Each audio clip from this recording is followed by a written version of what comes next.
The story is set in a world grappling with a unique and terrifying epidemic. This epidemic, which has baffled scientists and experts for over 8 years, is spread through language and speech, making communication dangerous. The main symptom of the disease begins with a high fever, eventually causing the afflicted to speak incoherently, descending into madness. As a precaution, people have resorted to wearing headsets constantly, as the disease can be transmitted by hearing the speech of the infected. Those affected by the illness, known as jabbers, are swiftly quarantined and forcibly separated from their families, leading to public outrage and distress. The story introduces Murat, a linguist whose life has been profoundly altered by the pandemic. Isolated and lonely, he lives with his mother in an apartment, his life reduced to a series of cautious routines. Each day, Murat meticulously checks his temperature, a ritual that underscores the constant fear of infection. One day, Murat's attention is drawn to Sul, a young woman immersed in a book at a bus stop. Time seems to stand still as Murat is captivated by her presence. However, the moment is broken when she notices his prolonged gaze. Realizing he's been staring, Murat awkwardly shouts that no bus is coming and quickly departs, heading back home. The narrative continues as Murat, despite his reluctance, leaves his home to buy soap for his mother. While at the supermarket, he encounters an old woman who suddenly turns around and speaks incoherently, a clear sign of being a jabber.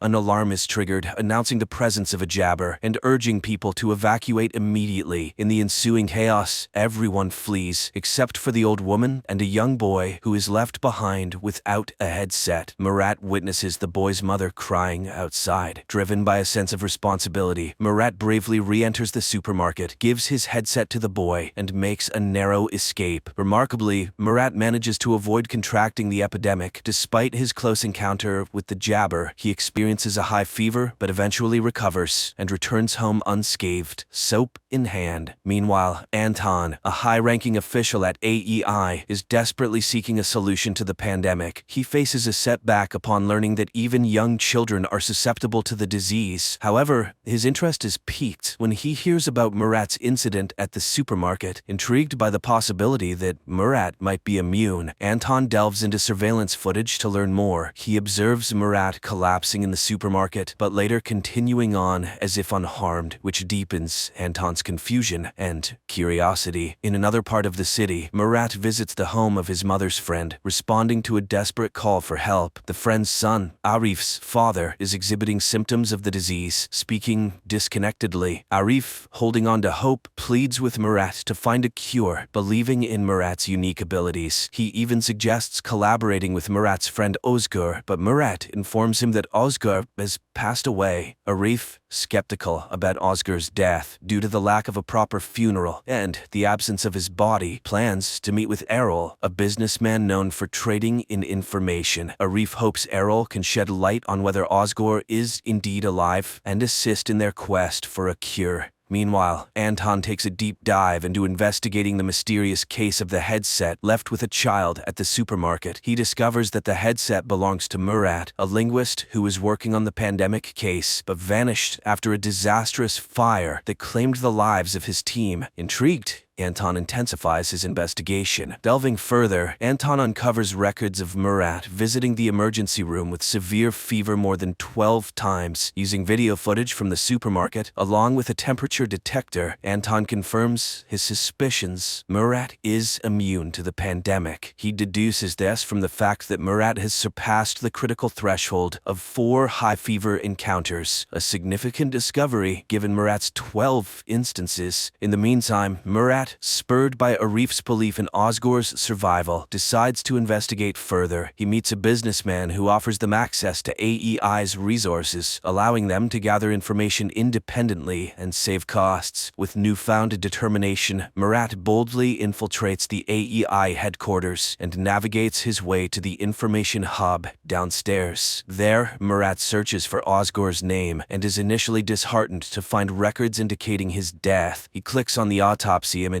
expecting the worst, but is surprised to see an unrecognizable burnt face with no identifiable tattoo on the wrist. This absence of a tattoo, which Murat knows his friend had, rekindles his hope that Ozgur might still be alive. Before leaving the hub room, Murat impulsively searches for his own name in the database. To his shock and dismay, he discovers video footage of himself from the supermarket incident. Realizing the potential danger of this discovery, Murat hastily exits the room, unable to delete the record. His escape is filled with anxiety and urgency, knowing that his presence in the AEI database could have unforeseen and dangerous consequences. Soon after, Anton, fueled by his significant discovery regarding Murat's immunity to the pandemic, eagerly approaches his superior to share his findings. However, his excitement quickly turns to frustration when his superior dismisses his claims, cautioning against spreading unverified rumors. Frustrated by this response and determined to pursue the matter further, Anton decides to take matters into his own hands. He acquires the address of Murat and his mother's home, although under a false name, and sets out with his men to capture Murat. Upon arriving at the destination, they find Murat's mother answering the door, mistakenly assuming it might be her son. However, the AEI forces swiftly invade the home, scattering throughout the house and the apartment complex. They strategically position themselves, lying in wait for Murat's return to spring their trap.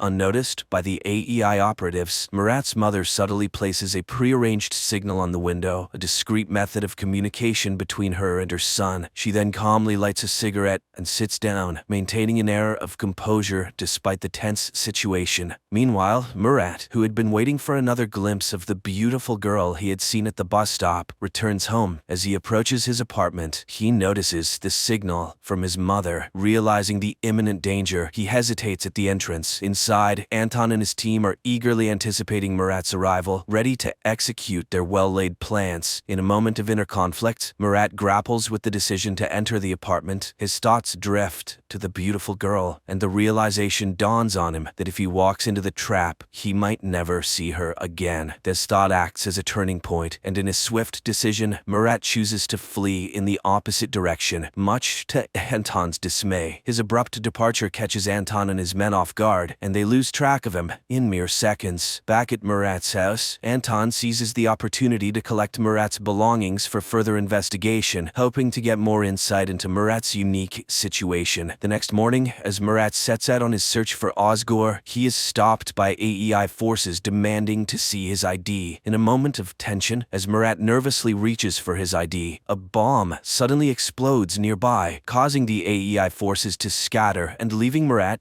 unattended. Seizing the moment, Murat heads to a location where he believes he might find Ozgur. However, his hopes are dashed when he discovers Ozgur is not there. Speaking with the man who made Ozgur's distinctive tattoo, Murat learns that since Ozgur's death, others have been imitating the tattoo, diminishing his chances of finding Ozgur. Meanwhile, Anton meticulously reviews tape recordings overnight and stumbles upon a recording of Murat claiming that he is incapable of jabbering, even if he wanted to. This revelation prompts Anton to rush to AEI to share his findings with a colleague. However, upon his arrival, Anton is informed that his boss Fazil is waiting for him. In a confrontational meeting, Fazil sternly instructs him to withdraw from the case. During this time, Murat finds comfort in a conversation with an old man who offers him a drink. As they share this moment, the old man tries to alleviate Murat's guilt over his wife's tragic death, which occurred after she was affected by the pandemic. He reassures Murat that it wasn't his fault. Murat listens in silence, eventually sharing his plans to venture into Zone 6 in his relentless search for Ozgur. Soon, Murat seeks the help of Errol, a man introduced to him by Arif. Errol is known for his willingness to do anything for money, and Murat needs him to create a false ID. They arrange to meet the following day. Afterward, Murat visits Arif's house, where he expresses his determination to find Ozgur and their shared goal of discovering a cure for the epidemic. Before he leaves, Arif's grandmother generously gives him some money, while his mother, having no cash, gives him her necklace as a token of support. However, their movements do not go unnoticed. One of Anton's men spots Murat and promptly informs Anton, who instructs his team to tail him discreetly. The next day, Murat meets Errol as planned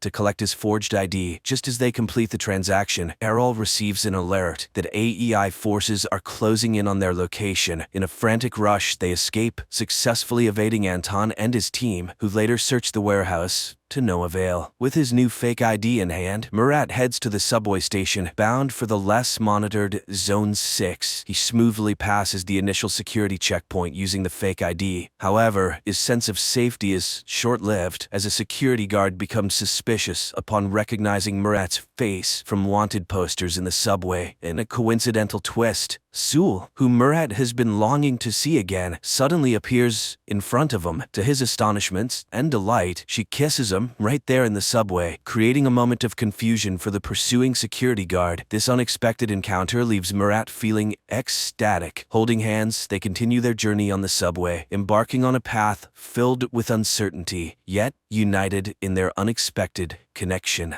Murat and Sul, having left the bus stop, navigate through menacing people and areas until they find a secluded rooftop where they can talk privately. On the rooftop, Murat, preoccupied with his quest to find Ozgur, is about to leave when Sul insists he stay for a meal. During their conversation, he learns her name and he expresses gratitude for her assistance earlier. Sul then reveals her true intentions. She had been following Murat purposefully, hoping to recruit him into her team, P1, which is dedicated to finding a cure for the pandemic. Surprised by this revelation, Murat abruptly leaves, not allowing her to finish explaining. Later, Murat returns to the home he shares with his wife, where he is flooded with memories as he wanders through each room. That night, he dreams of himself torn between his wife and Sul, symbolizing his internal conflict. The next morning, Murat's search for Ozgur takes an unexpected turn when he is kidnapped by masked individuals who question his identity and affiliation with the AEI. At this critical moment, Sul intervenes, assuring them that Murat is not with the AEI and is on a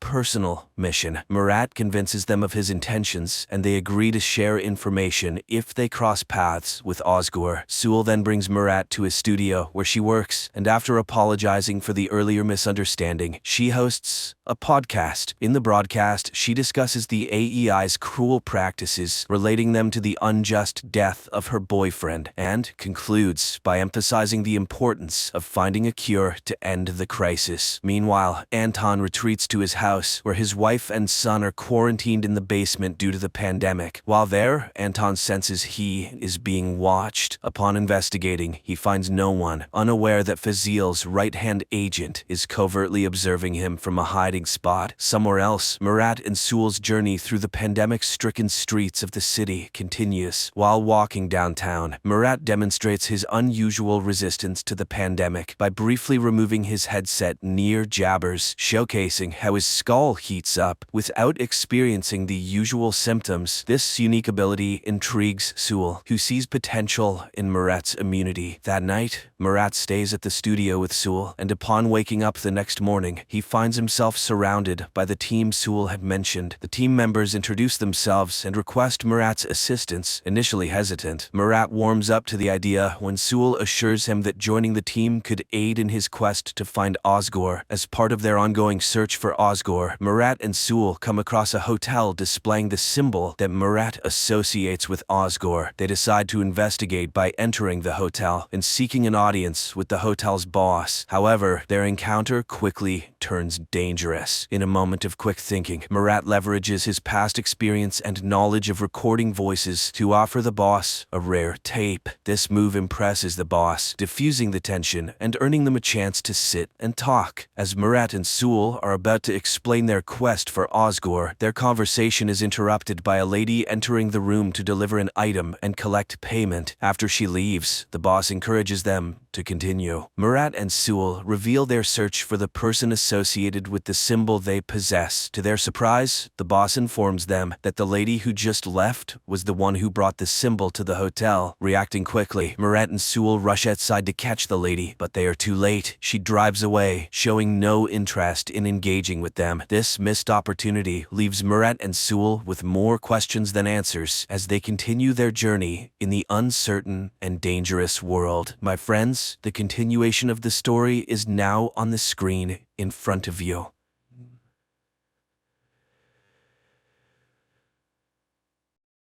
Japan 2023. People board a train and head to work. Everyone is busy with their own things. scrolling through Instagram feeds, making acquaintances on social networks, and discussing plans for the evening, unaware that in just a few minutes, their lives will change forever. Suddenly, the train's speed increases, and strange things start happening. A bottle cap rolling on the floor of the carriage suddenly disappears. Passengers begin receiving alerts about powerful earthquakes on their phones. Then the train enters a gloomy tunnel and comes to a sudden halt. People regain consciousness, bewildered by what has happened. One of the passengers opens the entrance doors, and people, screaming and pushing each other, rush to the exit, jumping from the high steps. But once outside, they can't believe their eyes. Traces of the civilized world are gone, and they are surrounded by the remnants of a destroyed city, overgrown with trees and grass. Moreover, all the carriages have disappeared without a trace, except for the fifth one they were in. As time passes, the passengers begin to get acquainted. One of the guys, Shirahama, a firefighter, examines the injured and suggests checking the tunnel behind the carriage. He is joined by a girl named Katana and a guy named Hayashima, who also wants to understand what happened. Meanwhile, the police in the city cannot figure out where the last two carriages have gone, while the rest of the train, along with the passengers, remains undamaged. The three volunteers enter the tunnel and walk through the dark underworld for a long time. Suddenly, they notice a light ahead and hurry towards it, but when they emerge outside, they are astonished. There is nothing around that would remind them of the year 2023 with skyscrapers and technology, just a vast, lifeless desert. Shocked, the trio returns to their fellow misfortune mates. Initially, people do not believe their report, but after Hayashima shows a video recording of the surroundings, they are forced to accept the new reality. After 7 hours, people languish in anticipation of rescuers, when one of the girls, Reni, secretly looks into Hayashima's bag and finds a letter marked with the criminal department's seals, leading her to suspect that the guy's a criminal. Then Reni snatches food from Katana's bag, but, thinking she was seen, discards the package. Hayashima picks it up and carries it to the train, just as Katana discovers the theft. Seeing it in the guy's hands, the passengers accuse him of theft. Moreover, Reni reports about the letter from the colony. Offended, Hayashima denies the accusations and announces his departure. At this time, Shirahama pulls out a box of fruits and offers to share them. While Katana is distributing the food, one of the guys reviews the video he made earlier, clearly showing Reni stealing the food. Realizing that Hayashima is innocent, Shirahama and Katana run after him, managing to save the guy who nearly falls into a deep ditch. In gratitude, he confesses that he works as a hairdresser and is already 30 years old. But he refuses to explain the origin of the letter from the colony. Night falls. Passengers somehow settle down to sleep, but many cannot sleep, worrying about their future. In the morning, people begin to realize that they may never return home. Shirahama tries to gather the scattering people, but a friend asks the guide not to take responsibility for others' lives. Then the firefighter confesses that because of him, his colleague was injured, losing the ability to walk. Now he believes he must help everyone he can. Together, they catch up with those who left and persuade them to return to the carriage to solve problems collectively. Seeing this, Hayashima remembers his brother who was in prison, and the letter in his bag was from him. Fate had it that he had to take on the upbringing of his younger brother, and he still feels guilty for his older brother becoming a criminal. Meanwhile, a couple of passengers explore the surrounding area and find the ruins of a high tower. This is particularly strange because the news reported its construction, which was supposed to be completed in 2026. And one of the passengers found a can in the forest dated that year. A biologist among them encountered a plant whose genetic modification takes 30 years. It turns out that they are in the distant future of Earth, and it's far from a joyful discovery. At the same time, in 2023, all channels are broadcasting messages about the disappearance of two carriages, which had at least 100 passengers. Night approaches, and many fall into despair, while Katana and Shirahama place plastic containers on the roof of the carriage, hoping for rain. In the morning, the biologist draws the others' attention to the dense greenery, which means there must be a body of water nearby. A group of youth sets out to explore the forest. Along the way, Hayashima confesses that his parents are criminals, and then the guy spots a frog.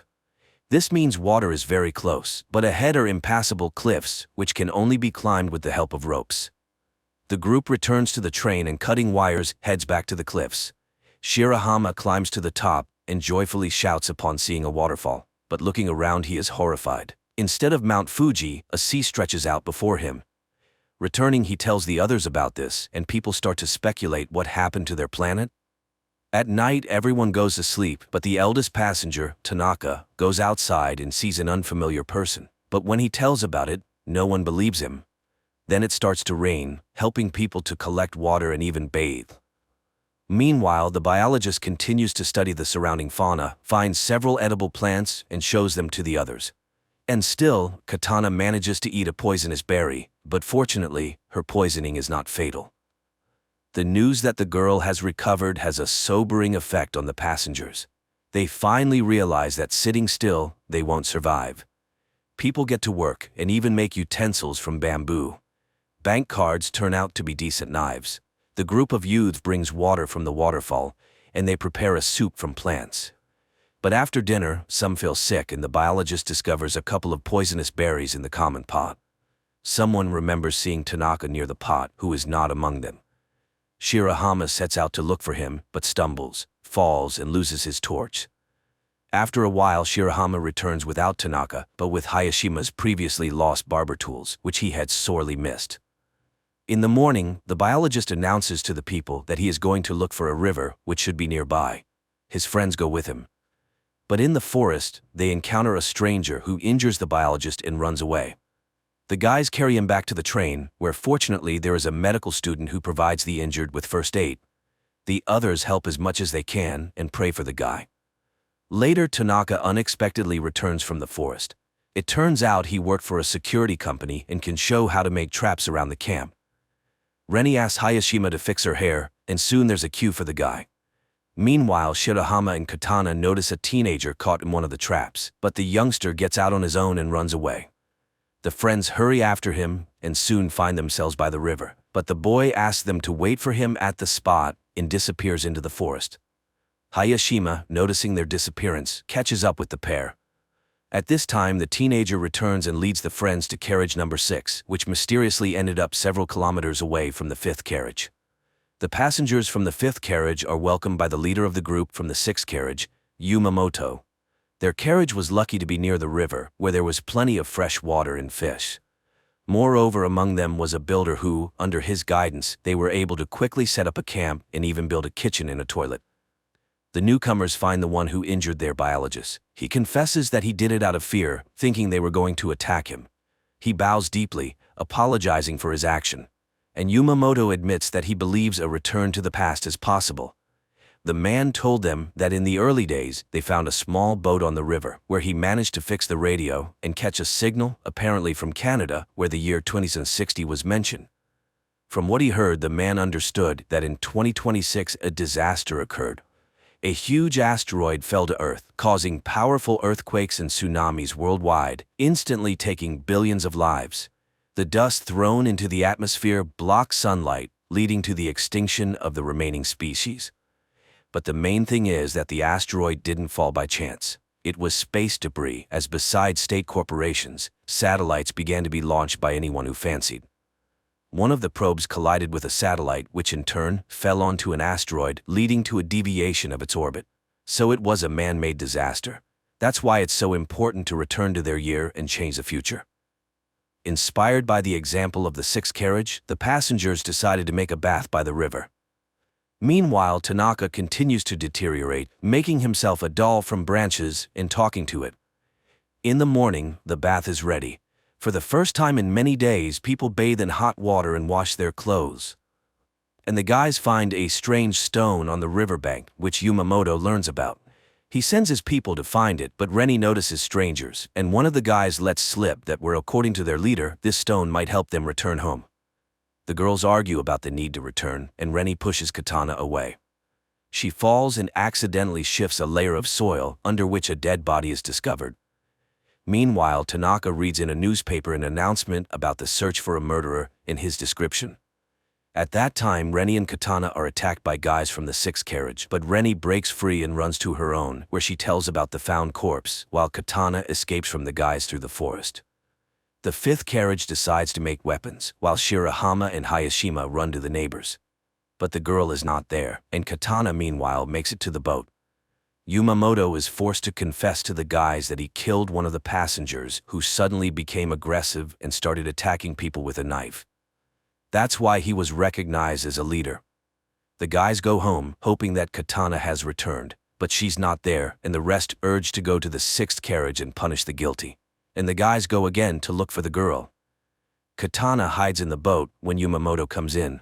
He pretends to be calling an unknown station, but the girl sees that the wires are cut.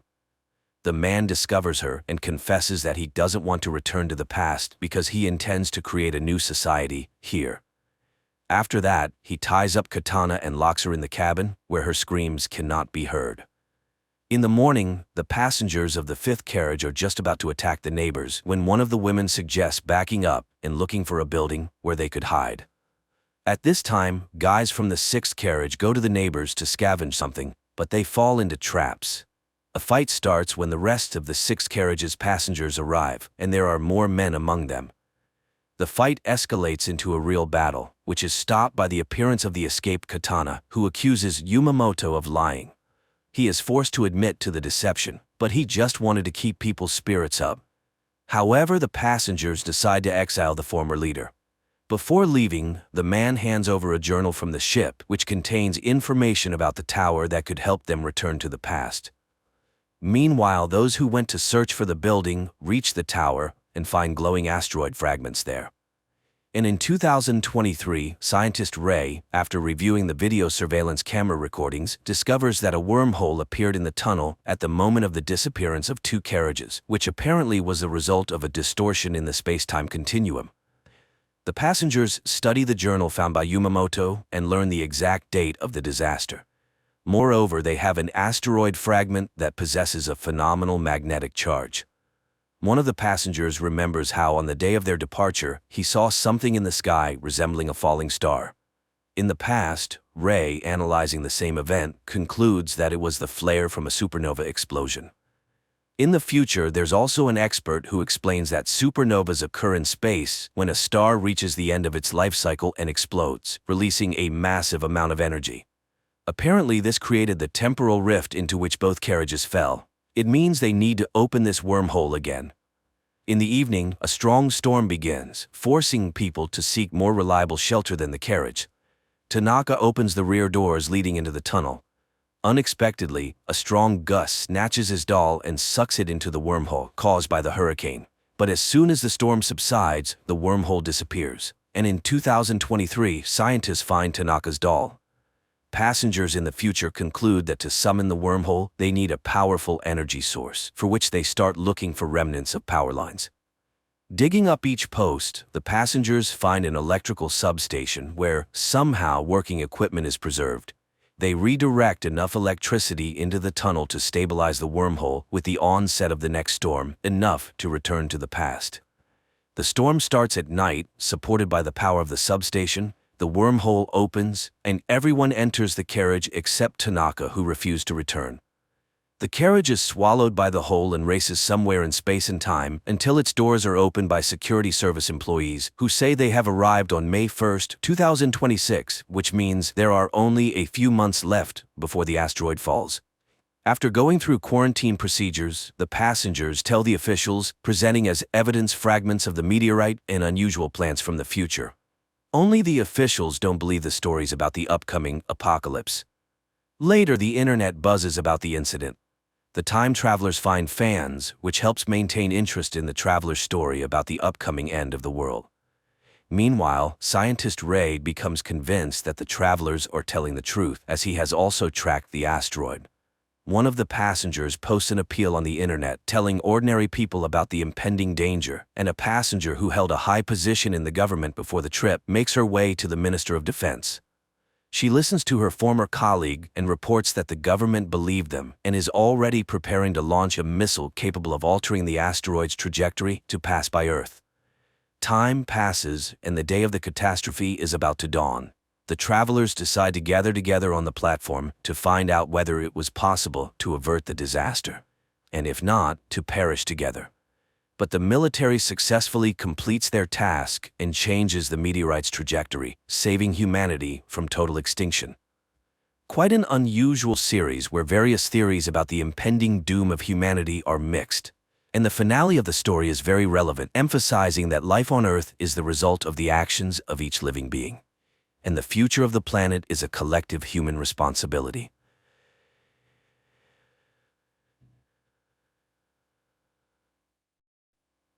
The crew of the spaceship is in cryogenic sleep. Astronaut George Taylor is dictating his final report. Exactly half a year ago by the ship's time, they left Cape Canaveral. Over 7 centuries have passed on Earth during this period. The people who sent them on this journey have long since died, but Taylor has no regrets about what they've done. Everything seems different from here. The flow of time is distorted and space is limitless. The only thing he would like to know is whether humanity, the miracle of the universe that sent him into the sky, continues to wage war. A last glance at the clock. It's March 27, 2673 on Earth. He looks at his comrades and lies down in his place. After a while, the ship makes an emergency landing on an unknown planet and finds itself in the middle of a body of water. The crew wakes up and realizes that they have slept much longer than the calculated time. But the most horrifying shock is the death of the only woman, Stewart. At that moment, water begins to enter the ship. They need to evacuate, especially since the samples showed that the atmosphere is suitable for breathing. Looking at the ship's clock, which is frozen at Earth time, November 25, 3978, the crew abandons the sinking ship. Boarding a life raft, the humans sail to shore, marveling at the grandeur of the surrounding nature. There is no sign of intelligent life anywhere. Taylor reminds them that they are 320 light-years from Earth on an unknown planet in the constellation Orion. It is impossible to determine more precisely as no one has had time to look at the instrument readings. Upon landing on the shore, Taylor takes inventory of what they were able to salvage from the ship.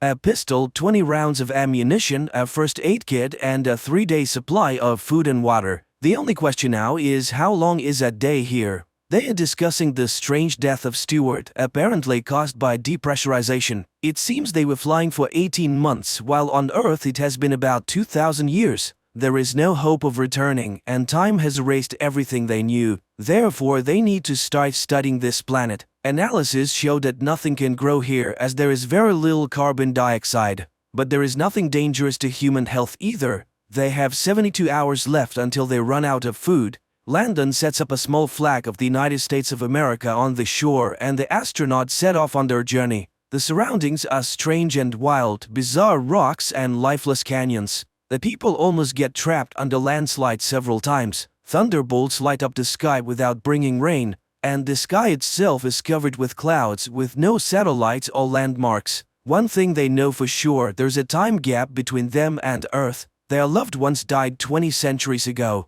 Even if they returned, no one would remember them. Taylor urges his comrades on. Why did they embark on this flight? Was it for fame, new knowledge, or the opportunity to live longer? But now they have lived much longer than any other human on Earth. Only Taylor set out on this journey because he's a dreamer. He is confident that there must be something better than humans in the universe. At that moment, Dodge calls out to them. He has found life. A barely noticeable green shoot has sprouted from rocky desert. This means there are plants here and they need to find them. The group continues forward. Everywhere they look, they see unfriendly rocks, but ahead they see green bushes and some strange crosses that resemble scarecrows. After walking a little further, the astronauts are thrilled to finally see water ahead. The excited group quickly sheds their clothes and jumps in. After that, they swim towards the shore and notice human footprints on the sand. Suddenly, they see dark figures stealing their clothes. The men chase after the thieves, who leave behind obvious traces of their path, such as broken clothing and scraps. Soon they come across their torn clothes and put on whatever remains. Finally, they reach a plain and see many people behaving quite strangely. They are silent and pay no attention to the astronauts, instead calmly gathering and eating different fruits. The Earthlings are puzzled as their fellow humans seem almost feral. Luckily, they are not cannibals. Suddenly, an ominous sound comes from the forest and the people start running. The astronauts try to understand what is happening and suddenly see armed riders. Shots are fired and then monkeys appear on the clearing, apparently hunting the humans. The Earthlings attempt to flee and in the heat of the chase they split up. Shots are heard from all directions and Dodge is killed. Taylor, along with others, runs towards the river, and just when it seems like he's about to make it, one of the monkeys shoots him in the neck, rendering him unconscious. The tied-up astronaut is thrown into a cell with other prisoners. He's surprised to see the monkeys taking pictures as if it's a souvenir. George is brought to a hospital where he's examined by scientist monkeys. They examine Taylor, who's wearing strange clothing, but two chimpanzees argue about the need to study the animal's brains, ignoring Taylor, who's still recovering from his throat wound and unable to speak. In the morning, Dr. Zyra does her rounds. She's intrigued by a strange animal she calls Bright Eyes because he pretends to talk in a hilariously convincing way. Taylor tries to demonstrate that he's intelligent and attempts to snatch the pencil from Zyra's hand. At that moment, Dr. Zayas enters. Zyra shows him the exceptional human, but Zayas is skeptical and sees him merely imitating. Zyra tries to draw attention to the human's uniqueness by highlighting his unconventional use of a blanket as clothing and his unusual hand movements. Perhaps he's intelligent, but Zayas is irritated, dismissing it all as cheap tricks. Humans are dangerous and must be destroyed. Later, they bring a female human as a gift and lock her in Taylor's cell. The next day, George and his companion are walking in the yard in a large cage. Zyra brings her fiancé, an archaeologist named Cornelius, to show him Taylor, but Cornelius sees nothing special about him. While the apes argue, George writes in the sand, but nobody pays attention to him. At that moment, Dr. Zayas arrives, annoyed at Zyra with her human again. Suddenly, a wild man attacks George and a fight breaks out. The guards drag Taylor away and Zayas sees the letters George wrote but quickly erases them. Zyra apologizes to Taylor, but he snatches the paper and pencil and writes his name on the piece of paper. Zyra is astonished and takes him home. Cornelius doesn't believe her stories. It's all just tricks. Humans can't write. They try to figure out where he learned it and Taylor writes the name of his school. The apes are shocked. Could he really be intelligent? The man explains that they came from another planet. Cornelius is puzzled, but flying is impossible. Then Taylor crafts a paper airplane. Afterwards, he asks to see the maps and explains where they landed and how they got there.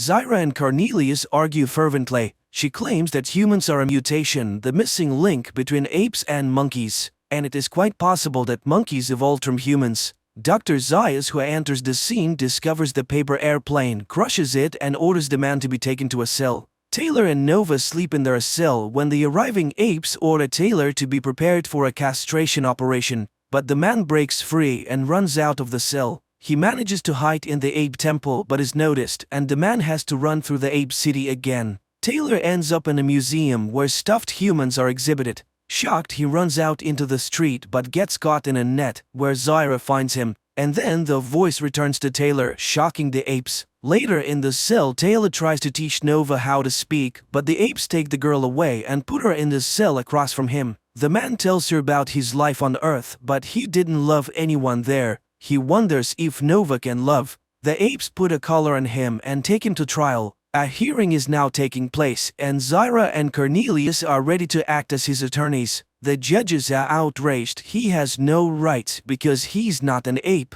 But then what is he being tried for? The court gives a continuance to his lawyers, but Taylor intends to defend himself. A theologian scientist is called to testify, trying to prove the man's irrationality as he does not know the answers to the simplest questions. But Taylor cannot know them as he has not studied their culture. A person is prohibited from speaking, so he writes his statement and submits it to the court. Cornelius reads that Taylor is a space explorer and arrived from another planet, but the apes do not believe him. They demand to bring the people captured with him. And Taylor sees Landon, but he does not recognize his friend, and the scar is found on his head. George realizes that Dr. Zayas destroyed the man's brain. George is dragged back to the court.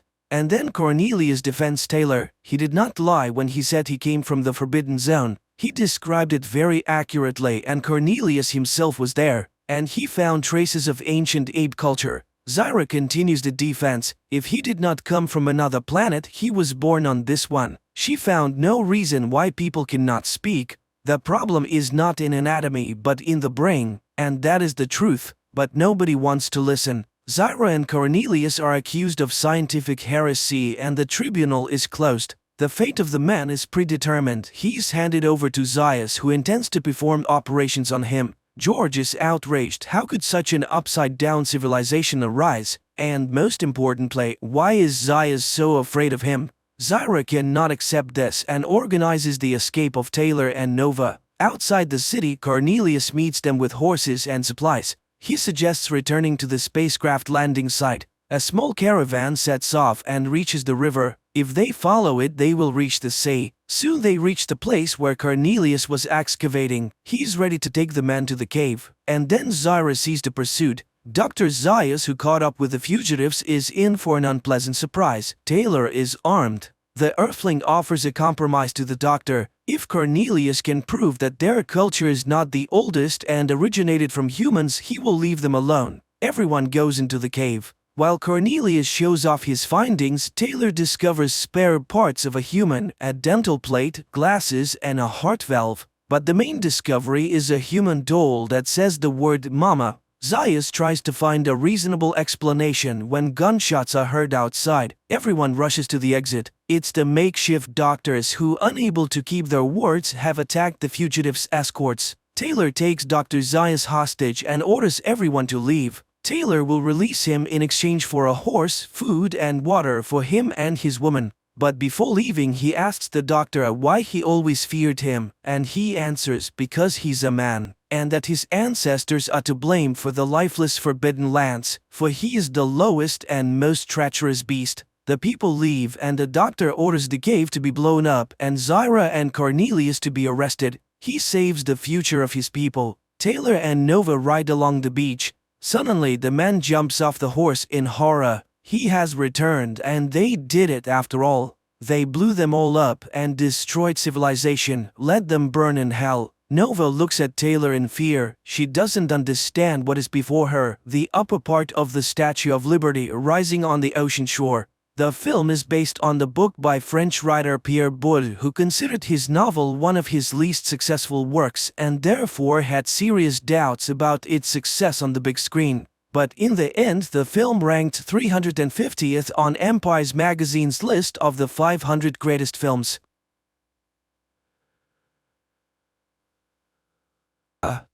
A spacecraft is departing from Earth with another group of settlers headed for Mars. One of the passengers convinces her daughter to wave goodbye to the planet as they will be apart for a very long time. The well-established route consists of 2 stages. The shuttle docks with the Aniara, a huge spaceship that has everything for comfortable living. And after 3 weeks, it delivers the passengers to the colonized planet. A young woman named Emily Grant on the ship serves as a mimorobe, a guide to the world of Mima, the system that allows one to delve into their memories and visions so that the brain does not get bored with the repetitive space scenery. Emily herself loves to remember her walks in the forest, and the visions even allow her to feel her bare feet stepping on the moss. A new neighbor is added to Emily's room, an adult female astronomer. From the huge monitors, the astronomer tells the passengers about the delights of Aniara and that the ship has everything to keep from getting bored. Shopping centers, restaurants, and even nightclubs.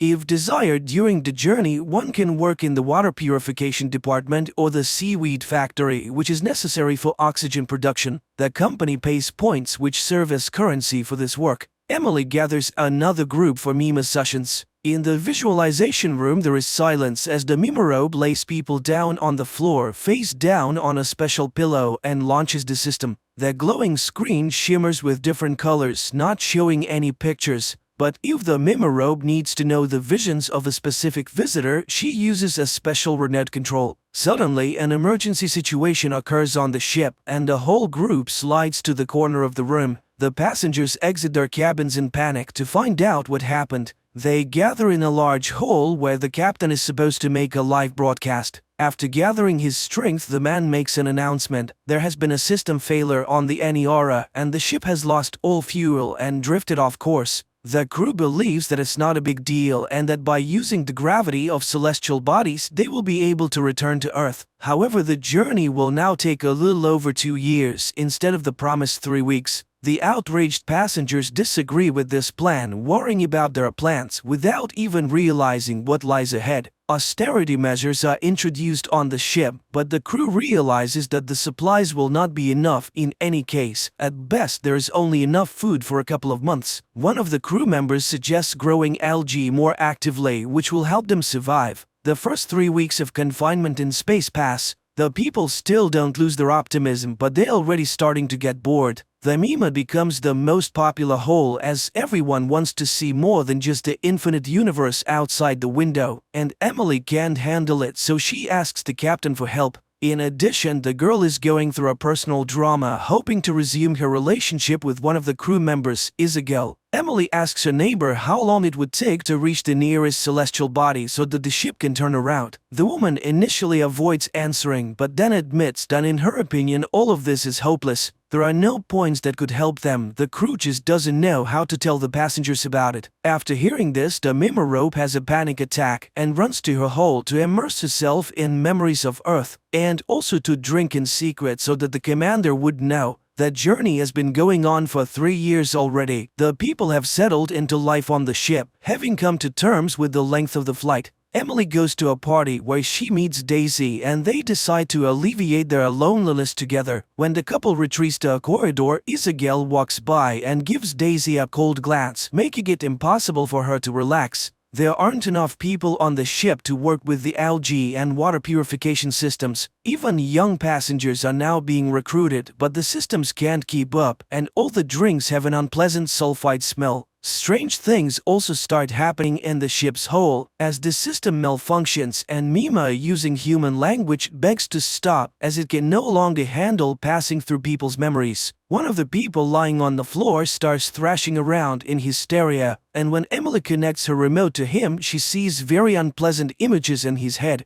The mshorror turns to the ship's captain, asking him to let the system rest, but he believes that this is the passenger's only outlet and denies her request. Furthermore, he reprimands the girl for driving customers out of the session. During the next session, Mima repeats its words, and at some point the laser screen begins to crumble, finally stopping the system's operation. The customers are dissatisfied and blame the mshorror entirely. The people gather at the door to the hall to hold a memorial for Mima, and the management accuses Emily of what happened. They catch the girl and punish her severely, after which they imprison her along with Isabel, who tried to defend her friend before the management. On the ship, a series of nervous breakdowns with fatal consequences begins, and the commander has no choice but to release everyone who is under guard to take up workstations. Dead bodies are sent into open space as the ship is not equipped to store them. Isabel is sent to work in the logistics department, and Emily returns to teaching, this time with the task of educating the children on board, focusing on space sciences that could help them with their return. During their time in confinement, the mshorror and Isabel developed a relationship, so they move in together once they're free. Communities and groups emerge on the ship, each praying in their own way for a return and rescue. At one of the gatherings of a cult-like group, they invite the girls, as Emily was associated with Mima. In a dark room, the friends first become witnesses and then participants in love games, after which Isabel becomes pregnant. The girl falls into depression, fearing that her indulgence will bring another hostage into the situation, but Emily supports her with all her might. She even plans to make a light screen that would replace the dark picture outside the window with earthly landscapes, but the captain forbids wasting resources on such foolishness. The couple has a healthy boy who grows very quickly, but Isabel can't shake the feeling that she shouldn't have done it. While bathing with his son in the pool, she almost commits a terrible act, but fortunately she's distracted by a message from the captain, who urgently invites his former assistant to a meeting. It becomes revealed that after 6 years of travel, a flying machine has finally been detected, and a meeting with it will take place in about a year. Isabel measures the approximate size of the object and understands that it is unlikely to be a rescue ship, but everyone hopes that they will be able to obtain fuel from it to return to their route. Emily comes to the team to be with her girlfriend at such an important moment. The captain joyfully announces the discovery to the passengers, hoping to boost their morale, which he manages to do. To celebrate the occasion, a party is held on the ship, complete with drinks and leftover delicious food. As usual, the commander tries to present himself in the best light by claiming credit for the team's achievements. Throughout the year, everyone diligently trains to release probes and dock, and by the appointed time, everyone is fully prepared for the operation. The docking operation goes perfectly, and the giant space probe is placed in the ship's cargo hold for examination to determine if it contains any fuel and how radioactive it has become during its time in space. The son of Emily and Isabel is growing up, and the couple now has hope that he will see Earth. Due to a lack of peers, the boy is not developing well and hardly speaks. It is not possible to determine the chemical composition of the object because the study methods on the ship are outdated, but work is constantly being done. The captain declares that he does not consider it a mistake to give people hope, as it has brought stability to many. The roommate of Emily gets drunk at the bar and becomes too candid, causing panic to break out on the ship again. The captain takes notice of this and gets rid of the troublemaker at the first opportunity, even sending her body into open space but allowing for a memorial service for Emily. After taking an exhilarating pill, Emily goes to the bar where she meets Daisy and his friends again. The group has a fun time, but another accident occurs on the ship. An unknown object explodes and damages the equipment. Those who were working on the probe in the cargo hold at the time are lost forever. Upon inspection of the damage, the captain orders them to be disposed of while saving any useful clothing. Meanwhile, the mshorror returns home and asks Isabel for forgiveness, and it seems that everything is returning to a peaceful state. However, during the conversation, Emily realizes that her friend has developed mental disorders. After putting her son to bed, Emily shares her achievements at work with Isabel. The two women have a nice chat, and Emily is not worried about anything. Wishing her friend a good night, Emily leaves to finally connect the light screen she has long dreamed of creating. Everything works perfectly, and the remaining passengers on the ship marvel at the earthly landscapes with waterfalls and forests outside the window. As she listens to the words of gratitude, Emily plans to create new pictures. Emily runs to her cabin to hear the opinion of her family. She opens the door with the key, but it doesn't budge. Emily tries to fix the lock several times, but then realizes that something is blocking it from the inside. With effort, she finds a belt from a rope on the door handle, and Isabel is nearby. Coming to her senses a few seconds later, Emily runs to her son's room, but there she's met with a terrible sight. It's the 10th year of the journey. The captain gathers the few remaining passengers in the main hold and presents Emily with an award for creating the light screen. As she receives the medal from the commander, the young woman notices traces of a nervous breakdown on his wrist. Giving a speech, the captain tries to appear heroic in this situation and suggested they should be proud that they have gone farther than anyone has gone before. On the 24th year of the journey, only a few people remain alive. Old and wrinkled Emily leads a meeting of the survivors where they pray for strength to be sent to them. The ship has long been powerless and is floating in space like a piece of space junk. And almost 6 million years later, the spacecraft Aniara approaches an unknown planet in the constellation of Lyra.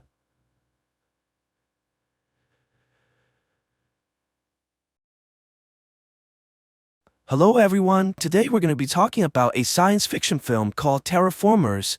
Be ready for some spoilers ahead. In the 21st century, humans tried to solve the problem with overpopulation by changing the atmosphere of Mars. They managed to accomplish this by growing plants and sending genetically engineered cockroaches to the neighboring planet in order to speed up the transformation. The year is 2597 in the city of Tokyo. Komachi and Nana are being chased by the police for committing the crime of murder. Dr. Honda, who works with the Japanese government, takes this opportunity and offers them a deal that they cannot refuse. He wants them to go on a mission to Mars, where they're going to eradicate the cockroaches sent there 500 years ago as part of the terraforming process. The doctor promises to alleviate them from their crimes and even grant them a large sum of money if they complete this task. Komachi refuses to sign the contract as he knows that the doctor must have an ulterior motive. Nana hesitates but decides to go on the mission as she sees no way out. Komachi yells at the girl for being so reckless as there's no way he can allow her to go alone. The main character begrudgingly signs the contract as well. They head on to Mars 2 years later on the spaceship called Bugs 2 and are joined by a team of many others just like themselves. Komachi has a friendly rivalry with a man named Jin, who's always trying to beat him in hand-to-hand combat. Nana questions the competence of their team members as they're composed of criminals and terrorists. She wonders what was the selection criteria for this team, to which Jen replies that it was probably money and freedom. Their conversations are interrupted when Captain Dojima arrives and informs them to prepare the landing for Mars. They successfully touch down on the planet, and the team members are surprised to see that Mars is no longer red, but looking more like Earth. The lieutenant, Mina, launches a device into the distance, and he begins shooting out chemicals that are meant to destroy the cockroaches. The captain orders the team to spread out in groups of 2 and confirm the eradication processes within 3 hours. The gothic-looking woman named Asuka refuses to team up with the Yakuza and insists on going with the computer hacker Ichiro. The captain grants her wishes at the Yakuza's disapproval, as he doesn't want any unnecessary conflicts within the team. Their drone locates the spaceship called Bugs 1 that was sent here secretly by the Japanese government 10 years ago. Dojima confirms with Honda that their team is in the process of first contact, and the doctor responds with exhilaration, suggesting that he may have something else planned for the mission. Jen notices something wrong while scouting the area with Maria, as they fail to find any cockroach carcasses in the vicinity. They continue heading forwards, and Jen is shocked to see caveman-like humanoids standing in front of them. He quickly hides with his teammate to avoid any contact. At the same time, Komachi and Nana also discovered a similar creature. The main character tries to greet the humanoid, but it rushes towards them and attacks Nana right away, breaking her neck. It then runs off in blinding speed as Jin's team regroups to their location. He tells Komachi that other members have also encountered the creatures and Asuka was killed in the process. They head back to the ship and questions the captain, who apparently knew about the monsters from the very beginning, though was ordered to keep quiet by the doctor. He explains that these creatures were sent here 500 years ago, but evolved very quickly due to the abundance of radiation. The doctor appears as a hologram and explains to his team that they had nothing to worry about, as he prepared injections that can grant them superpowers derived from the insects. They'll have unique powers individually, as the injections are made to enhance their DNAs. Osako suggests that they leave Mars immediately, as it's obviously too dangerous to stay here. The terraformers begin approaching their ship, and one of their teammates, Lee, volunteers to fight the monster. He heads outside as the sandstorm approaches and injects himself with the insect's DNA. A mutation occurs rapidly inside the man's body, and he transforms into an insect hybrid. His mutation is based on the brown beetle, which is capable of shooting out flames by combining chemicals in their body. Lee begins attacking the cockroach, knocking it back with a fury of kicks. The terraformer strikes back as well, and they appear to be evenly matched. Lee uses the special ability and shoots an intense flame from his hands, burning the creature and pushing it backwards. To everyone's shock, Lee didn't kill the cockroach, only burning its outer shells. The monster rushes towards him and kills him with a single hit through the stomach. They see another creature on their window, and it continues to hit the glass until it breaks inside and kills 2 of the teammates immediately. The captain injects the DNA and begins mutating into his hybrid form. His transformation is based on the bullet ant, which allows him to lift 100 times his own weight. Dojima smashes the cockroach to the floor and kills it easily with his immense strength. Before they can celebrate, the radar picks up hundreds of terraformers heading this way, and the team decides that they must leave Mars in order to survive. The lieutenant tries to start the spaceship, but strangely, the engine refuses to work, almost like it was sabotaged. With no other choice, the captain decides to be the decoy and tells everyone else to go to Bugs 1 and retrieve the necessary components to fix their ship. Surprisingly, Ichiro volunteers to stay behind to help the captain as well. Komachi takes a last look at Nana before he leaves and promises to return for her. Strangely, he notices a string of silk flying off from the woman's mouth. The team enters the Mars rover and Tezuka injects himself with the insect's DNA, transforming into a rove beetle capable of shooting out flame projectiles. He grabs onto the Mars rover and propels the team against a horde of terraformers by shooting flames from his mouth. Meanwhile, the captain continues to fight off the hordes of cockroaches, and Ichiro transforms into his insect form as well. He runs away from the fight and proceeds to vacuum out the oxygen in the ship in order to suffocate all the invading terraformers. The cockroaches begins to die off one by one, and Ichiro faints to the ground as well from the lack of air. At the same time, the Mars rover team sees a large wave coming towards them. It turns out to be a tsunami of terraformers, and they must charge through the enemies in order to escape. Tezuka focuses all his energy into propelling the rover, and they crash into the sea of cockroaches. Luckily, the team manages to break through and land safely on the ground.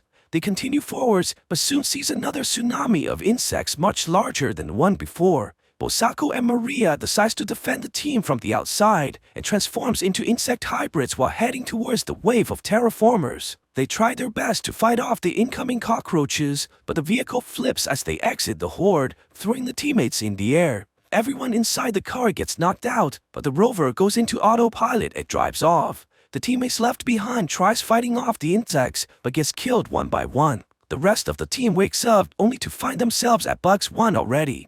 Komachi tries looking for the other teammates, but the Yakuza thinks that they are the only survivors. They head into the spaceship, while two of them stands guard outside.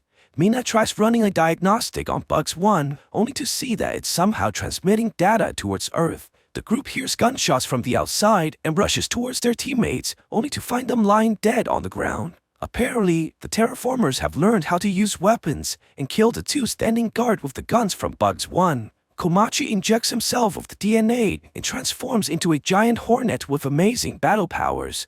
He attacks the cockroaches with devastating blows as he punches holes into their bodies. Jin's mutation turns him into a desert locust that can jump 90 stories in a single leap. He's able to decapitate numerous enemies using his kicks alone.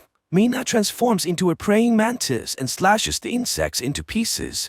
The team quickly overwhelms the cockroaches and destroys them with little effort. On the other side, Dr. Honda talks to one of the terraformers who's able to speak unlike the others. It goes to Bugs 2 and turns on the oxygen while pointing a gun at the captain who's lying on the floor, exhausted from the fights. Suddenly, the cockroach gets opened up from the inside and Asuka emerges from its body. It turns out that her transformation is based on the Emerald Cockroach Wasp, who has the ability to control the minds of cockroaches and wear their exoskeleton as disguise. Instead of dying from the earlier attacks, she was able to manipulate the insects into killing each other. She quickly dries her face from the sticky white liquids and proceeds to shoot the captain multiple times. Asuka pours water onto Ichiro, whose transformation is the Asian Chironomid.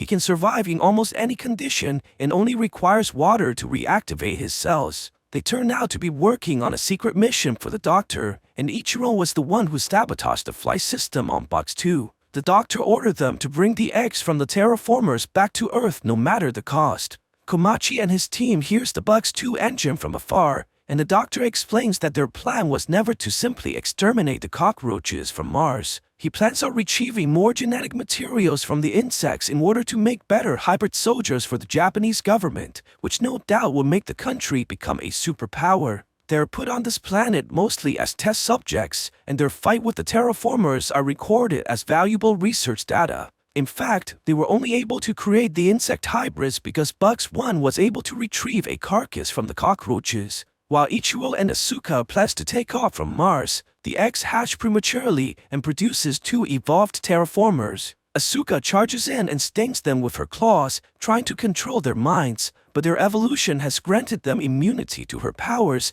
and they proceed to kill her by punching through her stomach. The spaceship takes off into the air, heading for Earth, while the new terraformers call for help from their brethren. The cockroaches from the ground opens up their wings and flies towards the spaceship, causing it to stall and malfunction while guiding it back onto the planet right beside Bugs 1. The evolved cockroaches surrounds the team with their armies of insects and orders them to attack.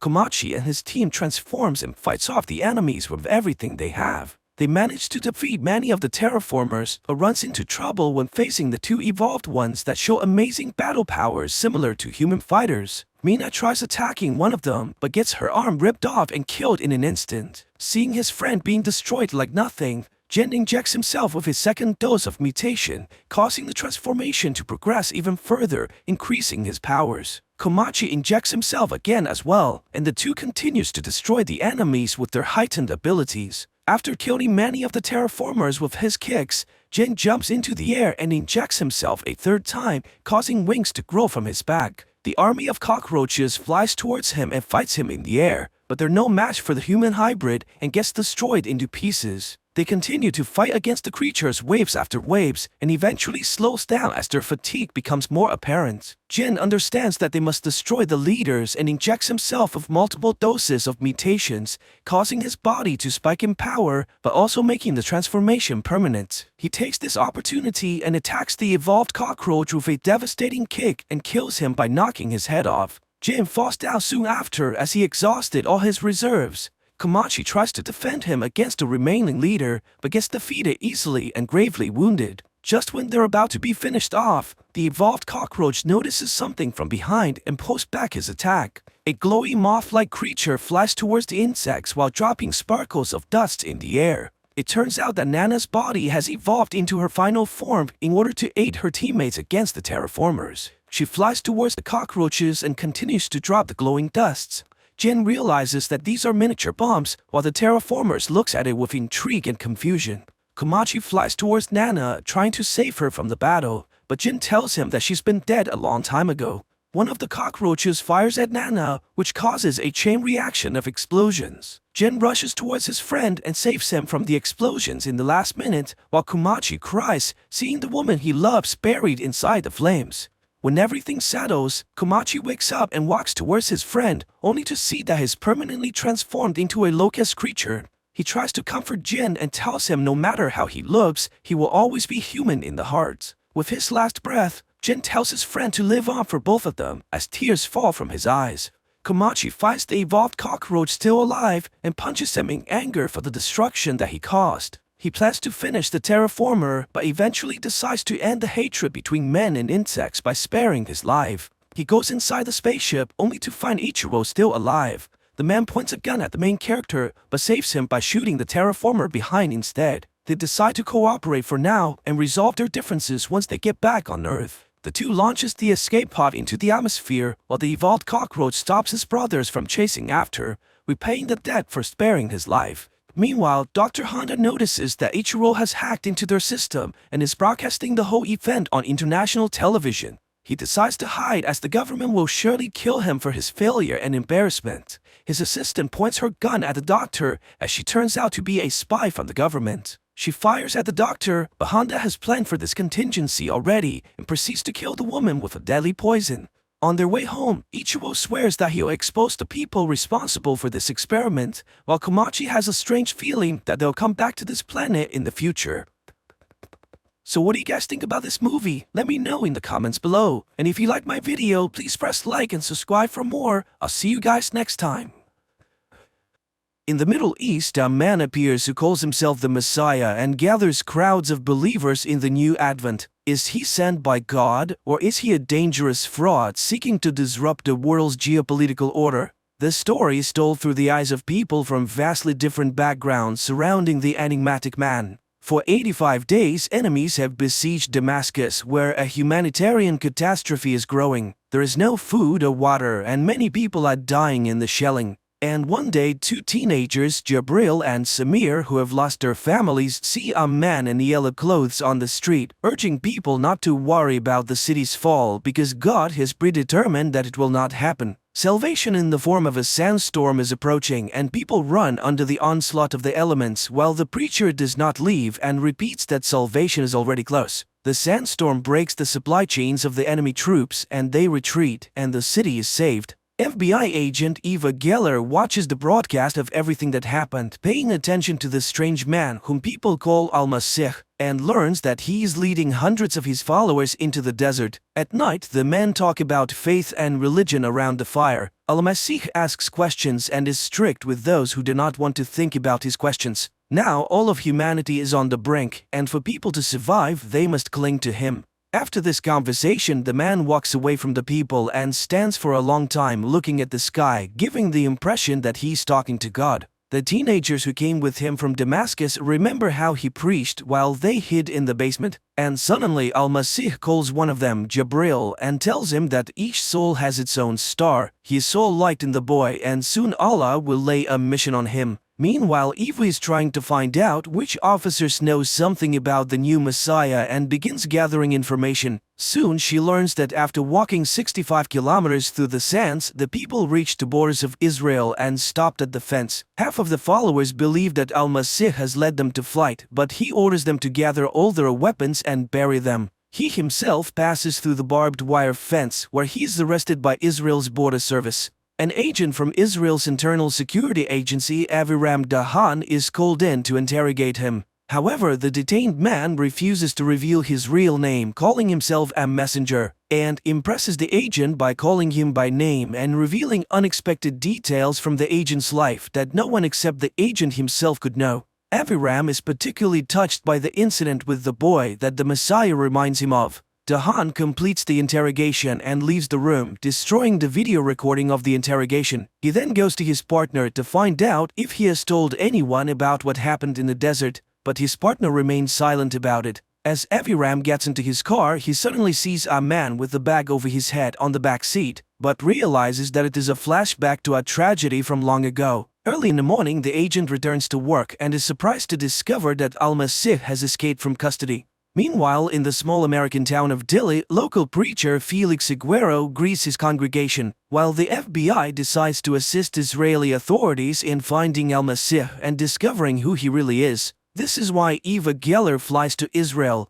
and her insistence Aviram is summoned to the office, but he cannot explain why he deleted the video recording. He behaves provocatively, not understanding why he should be accountable to the American woman. Meanwhile, an international conflict is brewing in the world as people who were led by the Messiah to the border of Israel are starving. Even after hearing about his escape, they decide to stay because they believe in his return. One day, volunteers bring food and water, and the Messiah's followers notice that the police are looking for someone in the crowd. They realize that Al-Masih has escaped, which causes unprecedented rejoicing. At the same time, Al-Masih delivers a sermon on the Temple Mount, using apocalyptic phrases about the end of history and calling on those who are willing to go to God's judgment to step forward. A young boy comes forward, but the sermon is interrupted by the Israeli police who try to arrest the Messiah. The operation fails due to a shot that hits the child who has come out. The people start screaming, driving away the invaders. But then Al-Masih lays his hands on the boy, who then stands up unharmed, showing the bloody bullet to the public. The people consider this a miracle while Al-Masih disappears into the crowd.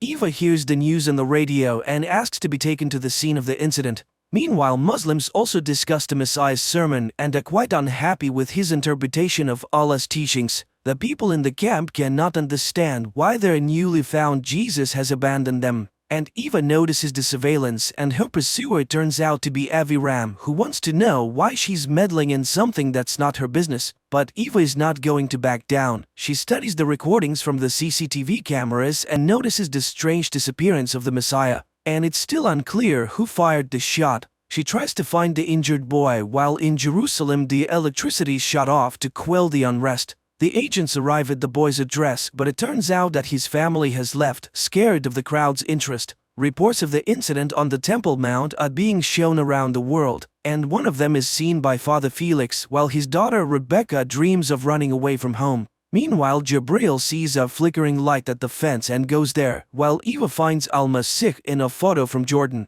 Palestinian girls bring food for the hungry and promise to help people. Jabril goes to get assistance when a man who appears hits him on the head and takes him away from the fence. That same night, the pastor's daughter Rebecca runs away from home, while her disillusioned father decides to burn down his church. The man takes a canister of gasoline and a lighter and heads towards the building. At that moment, a message about an approaching tornado comes to his phone, which was left at home, and the pastor's wife goes to find him. Sirens begin to sound in the town, and the residents hurry to the only shelter, the church, as the tornado begins its deadly circle. Father Felix calls his daughter, hoping she's nearby, and suddenly sees the motionless figure of Al-Masih nearby. Later on, a video of Rebecca's rescue appears in social media, which is intercepted by CIA agents and blocked from spreading. But how did the Messiah end up in America? Soon, Federal Agent Will arrives at the scene. The man is shaken by the sight of the completely destroyed town, where only one building, the church, survived, and where Al-Masih is currently located, explaining to the astonished priest that he came here by God's will.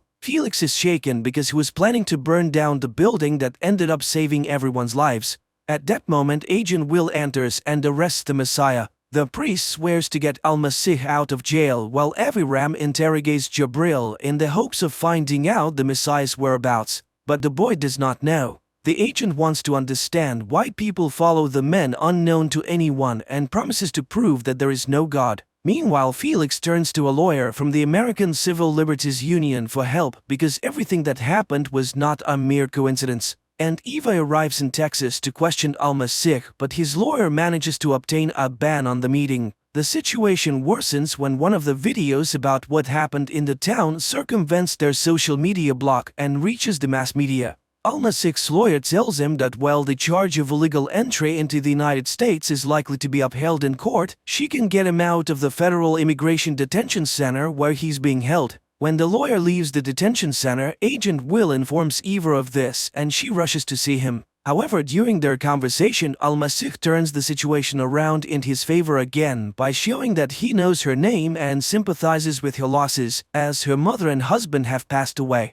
He realizes his responsibility for those who followed him and is willing to help all who are suffering, including her, but Eva doesn't believe his sincerity and runs away, failing to notice the recording device under the table. Returning to her hotel room, Eva talks to her boss, who informs her that Israel is demanding Al-Masikh extradition and the state prosecutor will seek permission for it. Later, Al-Masikh is taken to court where he is charged, which he admits to, and requests asylum. Eva goes to the lawyer, trying to convince her to stop fighting for the man's release to prevent his extradition. After all, if he returns to Israel, he will be imprisoned, but the lawyer refuses to talk about it. Meanwhile, Aviram again refuses to reveal what happened during the interrogation, whose recording he erased. He's suspended from the case and a hearing is scheduled. At this time, Felix tells his wife about his departure because he's needed by the Messiah. A multitude of Al-Masikh's followers gather outside the courthouse. The hearing begins and the lawyer explains that the man cannot return to Israel where he will be persecuted for religious reasons.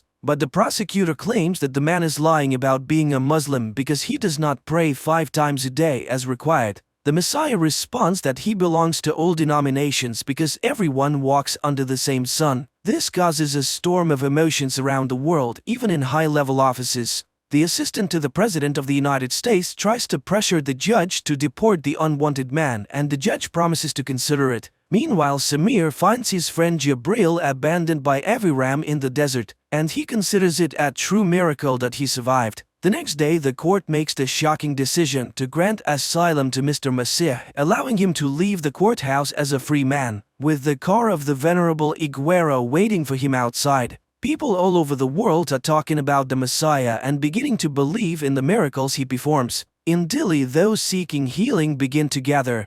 The Reverend tries to organize their accommodation while Samir faithfully tends to Jibril.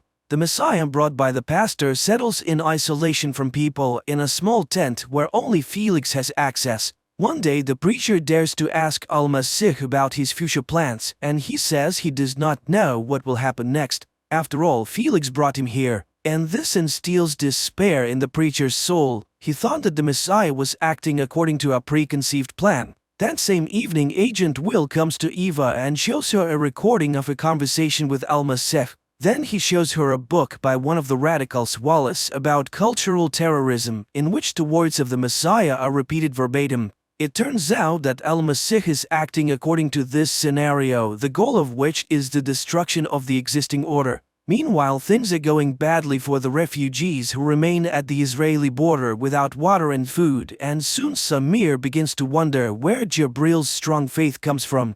He calls his friend crazy for refusing medical help as his injuries could be fatal, and accuses him of an abnormal love for the Messiah. One day, Aviram's wife notices his car, which has been parked near their house for 3 days, and begins to search for the man, who at this time arrives in Texas and buys a gun at the gun store. And in Delhi, every evening people gather together hoping that Al-Masikh will come out to them. But the man remains in his tent, bringing Felix into a state of confusion that spills over into a sermon for all who have come. At this time, 2 residents of Delhi finally find their dog crushed by furniture during the hurricane and try to free it.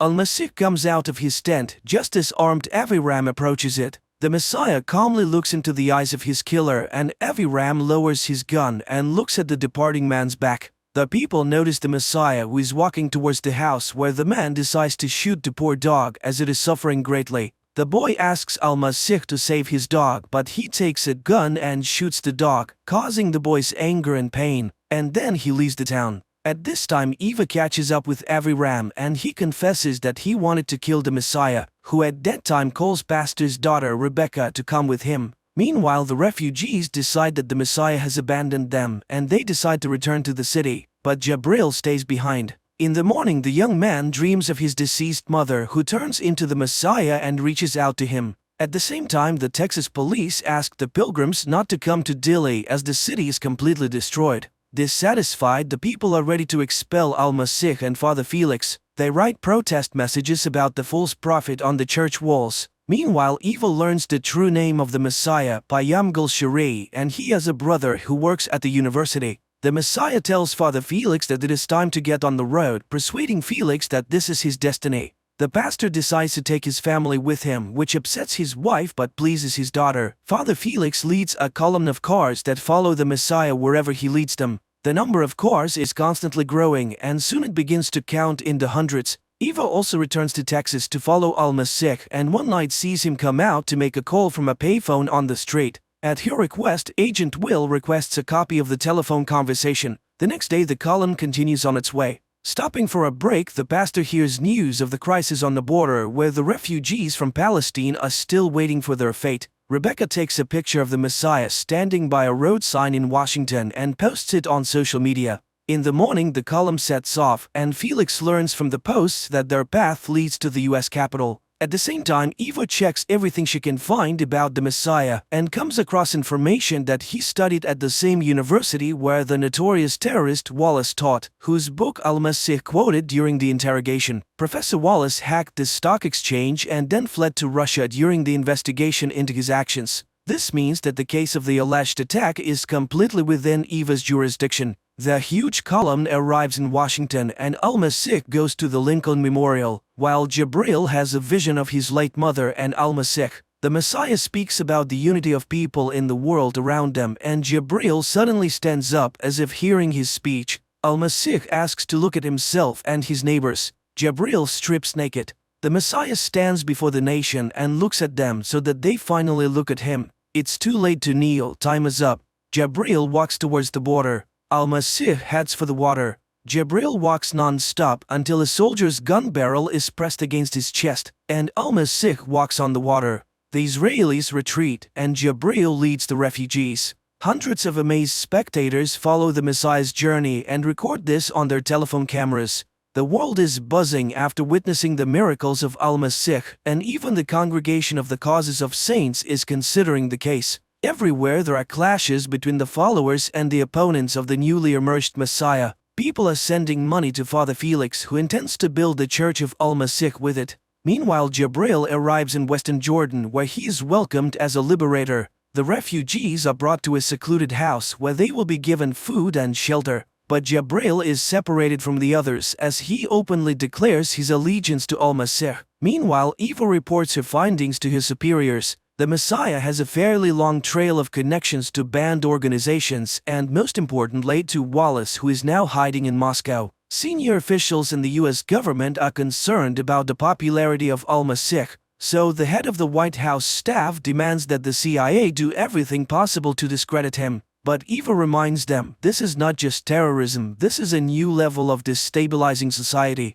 Meanwhile, the society is discussing the Messiah with ever-increasing fervor. People are divided into those who unquestionably believe in him and those who consider him a false prophet. Felix preaches on behalf of al-Masih and reminds people of the importance of faith. The Lord has chosen them specifically, and it is important to understand why. At this time, a woman with a terminally ill child sneaks into the hotel of the Messiah, and the man agrees to take the girl, but only alone. However, his room is under 24-hour surveillance. Meanwhile, the young refugees begin to learn different sciences, among which religion is at the forefront. Sheikh personally comes to Jabril to understand the depth of his faith, and the young man confidently answers that he unquestionably believes in the Messiah. Meanwhile, Eva discusses the Messiah's water-walking feat with Aviram. After all, Jesus did the same thing. He performed tricks and attracted supporters. The man is impressed. She speaks like a true Jew. Agent Will continues to monitor the Messiah's room and one day witnesses a girl knocking on his door, praying for healing. But the man immediately understands the true purpose of her visit. The girl has come to seduce him. He reveals her soul, pitying the woman who sells her body, and from this her soul melts and dies. The girl admits that she was paid for the visit and cries from the moving words of the Messiah, who confesses to her the eternal love of God for his children. These words bring tears to Agent Will's eyes, who is watching the scene. At that time, Rebecca runs out of her parents' room and sees the Messiah escorting the girl out of his own room. The girl runs away and al-Masih catches up to her on the street. He tries to explain her special place next to him, and the girl shares her observations that the world seems to be on the brink of something grand. The Prophet turns to Rebecca and asks her to do something unimaginable, and she promises to do anything he asks. Meanwhile, the CIA manages to find al-Masih's brother, who reveals that their parents were of different faiths and died early. The boys were raised by their uncle, a professional illusionist, and al-Masih always loved being the center of attention. The uncle was a tough man, but he taught the boys everything he knew: English, literacy, and most importantly, how to perform tricks. And at that moment, someone puts a dark bag over al-Masih's head as he enters his room. The man finds himself in the office of the President of the United States, standing before the head of state and demanding the withdrawal of all U.S. troops from around the world using the president's sincere faith. The politician is shocked. It's simply impossible, since the American troops are used precisely as peacekeepers, and if they are not present, there will be chaos in the countries under their control. However, the Messiah lists the names of countries and cities where Americans have been waging wars. He offers the president the chance to go down in history as a true peacemaker saving the world. And he says that the history has ended and the world will soon start anew. Meanwhile, Eva learns that a few years ago al-Masih was placed in a psychiatric clinic and goes to the college where the men studied. But the director can't remember anything particularly noteworthy except for his thesis. Eva goes to the archives, but the thesis is not there. In Jordan, the Sheikh shows Jabril an article in a newspaper about the miracles of al-Masih and asks him to give a speech at the upcoming celebration. The boy must become the leader of the new generation in the struggle for Palestinian independence. The next day, al-Masih announces to the media about his meeting with the president, and this infuriates Felix, who believes that he should have been informed about it. The president also faces similar attacks. He is heavily guarded against this freak, but he himself goes to the meeting. However, the man interrupts all conversations. He must first think about the people. Angered, Felix expresses his grievance to al-Masih, and the letter suggests that he kneel before him if he truly believes that he is the Messiah. The preacher thinks it over as the Messiah leaves the room. On the other hand, Agent Will begins to unquestionably believe in al-Masih and quits his job. Meanwhile, Eva receives the call logs she requested. That same evening, Aviram asks al-Masih about his family and mocks him, offering to walk on water again. But the man only smiles in response and asks a counter-question: why isn't Aviram leaving? The agent can't answer. The president talks to al-Masih again and he informs him that there is no more time to think. At that moment, water begins to flood the president's feet. Upon waking up, the man learns about an unprecedented flood destroying the U.S. coastline. Later, the daughter of the Reverend Iguero tells him that al-Masih came to Texas for her, not for her father. Meanwhile, in Jerusalem, a guard confesses that he was the one who freed the Messiah from prison, not Aviram Dahan. That same night, the girl hired by the president's assistant to compromise al-Masih returns all the money she received for it. She doesn't care whether he's real or not. What matters to her is that he's a very good person. Meanwhile, the president flies over the affected areas and, in addition to providing material assistance, urges people to pray and hope for the help of the Lord. At the same time, the pastor's wife asks al-Masih why he chose their family. He says that faith can be found everywhere, and he wants the same thing that the Lord wants: the flood. Meanwhile, in Jordan, the Sheikh is teaching Jabril about the speeches and Palestine's independence. It's very difficult for the illiterate boy to remember unfamiliar words, but the Sheikh is insistent. His friends are also being heavily influenced at this time, with religious ideas being drilled into their heads. Meanwhile, Reverend Felix asks a famous showman to include al-Masih in his program. After all, it's a chance to speak to the multimillion audience. Eva checks all the numbers on the list and finds one that al-Masih calls frequently and talks to the caller for quite some time. Meanwhile, the President of the United States is informed of the buildup of Russian troops on the border with Latvia and is demanded to make a tough decision. On that day, Eva finds al-Masih to tell him that she knows about his diagnosis, Messiah complex, given to him in the psychiatric clinic, and about his uncle, the magician. She thinks someone is using him and promises to find and arrest the puppeteer. And he confirms that he knows Wallace, who is still his friend despite being accused of terrorism. After that, Felix tells Al-Masih about the invitation to television and he agrees, but only if the Reverend brings his daughter with him. In the evening, Eva talks to her father and is amazed to learn that her own father believes that Al-Masih is the Messiah of the end of times. Meanwhile, it turns out that the complex in the Badia is a terrorist training camp and Samira is being prepared for the role of a suicide bomber. Meanwhile, Eva decides to act on her own and dials the number that Al-Masih constantly calls. She hears Wallace's voice in response, so his theories about Al-Masih's connection to the terrorist are confirmed, but during the conversation the man refutes all her conclusions. It's a pity, but she doesn't understand what's going on. And of the two of them, he is not the most dangerous one. The woman flips through his book again, reads the dedication on the title page and has an epiphany. Meanwhile, the president requests an analysis of full withdrawal of American troops from Eastern Europe. Eva goes to her boss. Wallace's book is the work of Al-Masih, so it's actually the opposite. The recognized terrorist is a disciple of the Messiah. In the meantime is the day of the television appearance. Al-Masih and Rebecca prepare for their performance. At the mosque, many believers come to listen to Jabril's first speech. The boy is very nervous, but the sheikh is nearby and guides him. The show host warms up the audience before the Messiah's appearance on stage, while Samira is also being taken to the mosque. But just before going on stage, the Messiah leaves the studio and gets into a car, while Samira puts on the suicide bomber belt. The audience demands the Messiah's appearance and Rebecca takes the stage. Jabril starts his speech about the Messiah simultaneously with Rebecca, while Al-Masih is driving in Avram's car. The teenagers repeat his words to the audiences, "We are all one people." At that moment, Samir enters the mosque, shows the explosive device attached to his chest and raises the button. Looking into Jabril's eyes, he can't bring himself to press the button. However, Samir's mentor remotely activates the bomb vest. Rebecca suddenly loses consciousness in the studio. A powerful explosion rocks the mosque.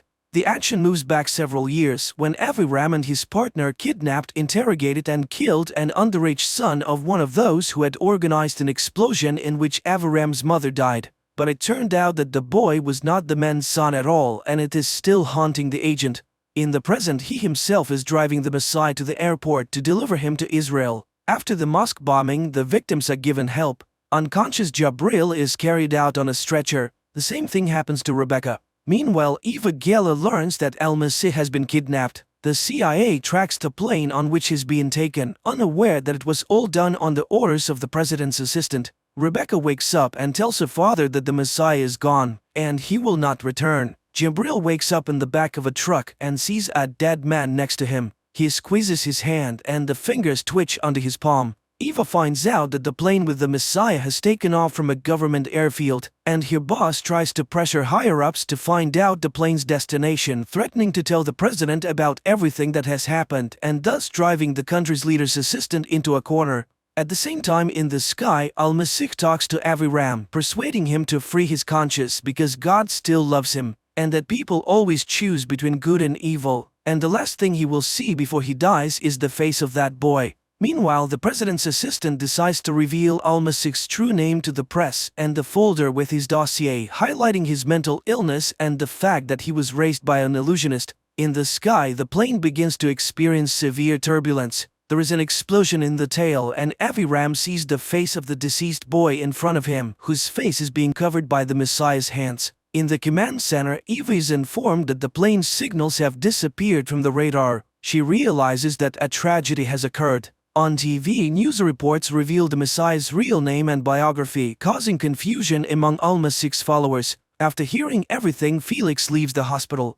Jabril also watches Messiah's brother talk about his ability to perform magic tricks. Eva accuses the president's assistant of destroying the diplomatic plane, but he warns her to watch her tongue. The woman is overwhelmed because the entire operation has collapsed and she cannot prove anything. Meanwhile, Father Felix arrives at his church and sets it on fire. He no longer believes in anything. Meanwhile, Aviram wakes up in the middle of blooming poppies and sees the Messiah above him. Then a local boy appears before him, offering him a flask of water and enthusiastically stating that the man has performed the miracle. He resurrected Aviram and another man. They both were unquestionably dead, with gray faces and flies crawling over them. Then he touched them and they came back to life. The agent watches in amazement as his partner bows to the perfectly unharmed Messiah standing in front of him.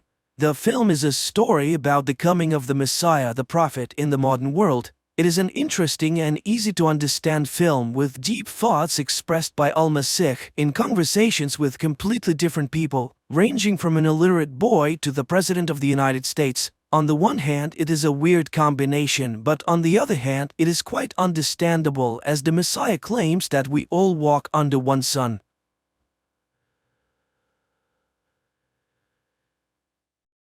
Czech astrophysicist Jakub wakes up in his ship thousands of miles from Earth. His day starts with a call from the flight curator and close friend Peter. Today, the people of Earth want to communicate with the hero. The head of the Czech space program, Tuma, greets the brave pilot as he has been on a solo flight for 189 days already. The thing is, for 4 years, a mysterious cosmic phenomenon, which has been named Chopra's cloud, has been observed from Earth. To study its origin and composition, Jakub was sent to Jupiter. In just a few days, he will be able to take samples, which may help unravel the mysteries of the universe. The captain is asked questions, and suddenly a girl sympathizes with him, as he is the loneliest person in the universe. But Jakub assures her that it is not so. Yes, he is 500 million kilometers away from Earth, but nearly half the distance has been covered and he will soon return home. Moreover, his beloved wife Lenka constantly supports him, with whom he is in direct contact through the latest quantum communication system, which is faster than the speed of light. So Jakub does not suffer from loneliness. TV takes a commercial break where a cheerful Jakub praises the products of a generous sponsor. But the astronaut immediately frowns, and it becomes clear that he is a tired man who has not slept for a long time. Meanwhile, on Earth, Lenka records a message to her husband, apologizing for leaving him because she is not needed by him. But the flight curator stops the file from being sent and passes it to Tuma.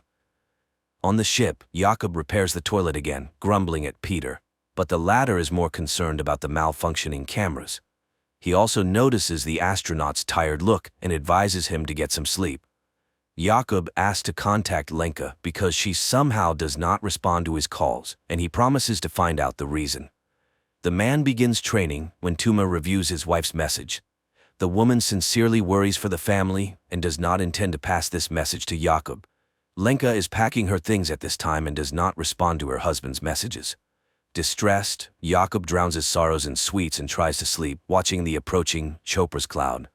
At night, noises from the malfunctioning toilet keep him from sleeping. He gets up unrested and even more tired, and looking at himself in the mirror, suddenly notices strange movement under his skin and tentacles protrude from his mouth. Jakub is horrified, trying to pull something out of himself and wakes up.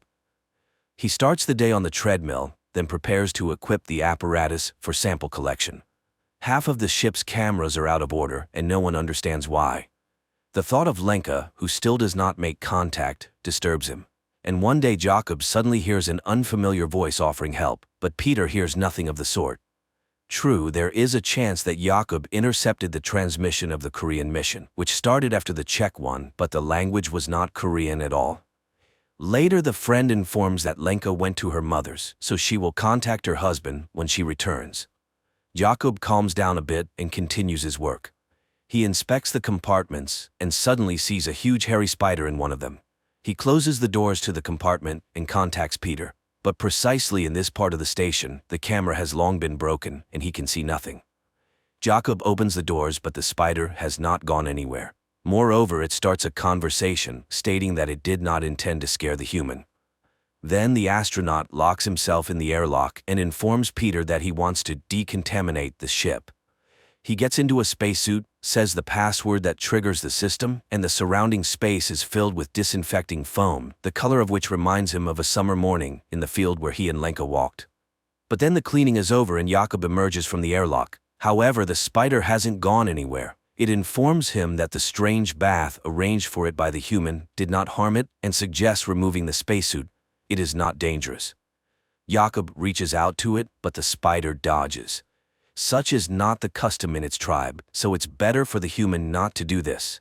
It is an explorer too who accidentally found Earth. It studied life on the planet for 3,158 years and even learned Earth's languages, but never understood the essence of the human soul. and when it met Jakub, it felt his loneliness and came here. Unable to accept what was happening, the astronaut hides in the sleeping compartment, but he immediately starts to vividly see and hear his wife. Jakub moves to the station's room, where Lenka appears before him again. It turns out the spider is broadcasting the human's memories because it is very interested in these strange feelings. And it wants to help him overcome emotional difficulties since his companion is leaving. Jakub tries to refuse the help, but the spider does not believe him. Meanwhile, on Earth, Lenka arrives at her mother's because she is pregnant and cannot be alone.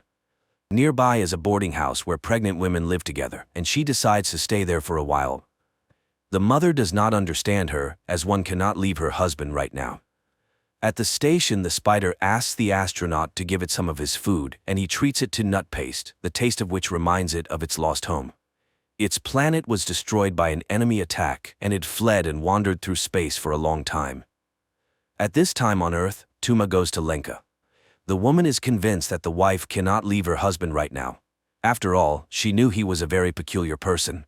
These qualities help him stay alone for many days, but Lenka is pregnant and suffers from loneliness. The spider tells the astronaut that Chopra's cloud consists of particles that contain wisdom.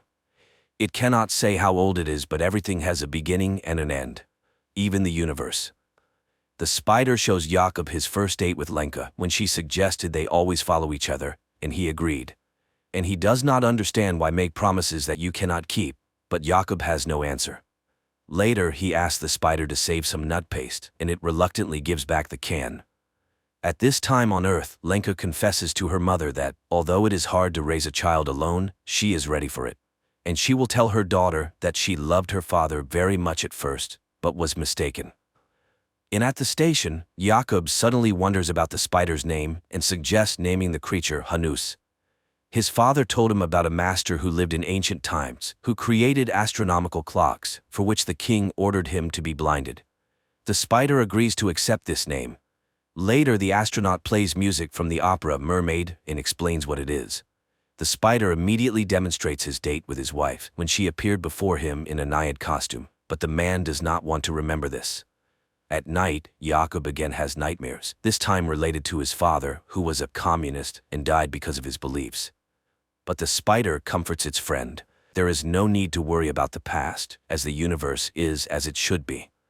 Later, Hannes watches in surprise as Jakub exercises, and Jakub explains that humans must do this in space, otherwise their limbs could fail. Hanus doesn't understand why leave the home planet then. At this time, Tuma visits Lenka. The woman tries to reach out to the wife's feelings, but she does not want to return to the past.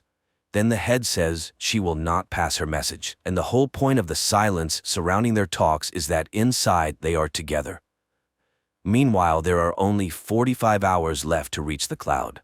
And then Lenka's voice spreads through the station. Jakub rushes to the transmitter and sees his wife's face on the screen. They talk about the past and the future when he sees a glowing particle in front of him, which Hannes calls the beginning. Jakub tries to catch it in a jar, but the particle freely passes through all surfaces. Suddenly, the ship loses all communication, and then Chopra's particles start swirling everywhere. Hannes calms the human. The beginning will not harm him, so there is no need to fear. It is a regular repository that cannot be described in human language. And then it asks why the arrival of a child so upsets Lenka. Because her feelings smell of fear. Jakub explains that they lost their first child, and he was not there then, nor now. For what? The spider shows Jakub their conversation when he promised to be there, but he lied to his wife, and she stopped believing him. Later, Jakub finally gets through to Peter on the quantum phone, but Hannes again turns on the man's memories, where he and his wife discuss his journey. He was so confident that he didn't even try to understand his wife. The spider realized that Jakub is selfish, and he is to blame for his loneliness. So it lost interest in him and wants to leave. This causes a panic attack in the astronaut, who no longer wants to be alone. Jakub tries to grab the spider, but it itself presses the man's body to the bulkhead and reminds him that it preferred to communicate without touching. The spider lets the human go and flies to the other end of the station. Jakub desperately follows it, promising to change, and again sees Lenka in the guise of a naiad. He floats in zero gravity, remembering his wife and crying from the sense of realizing the loss. Then he calls Peter and asks him to visit the woman. The friend goes to the boarding house and hands her the quantum phone. Jakob talks about how he loves her and asks for forgiveness for his selfishness. Now he doesn't understand why he neglected the most precious.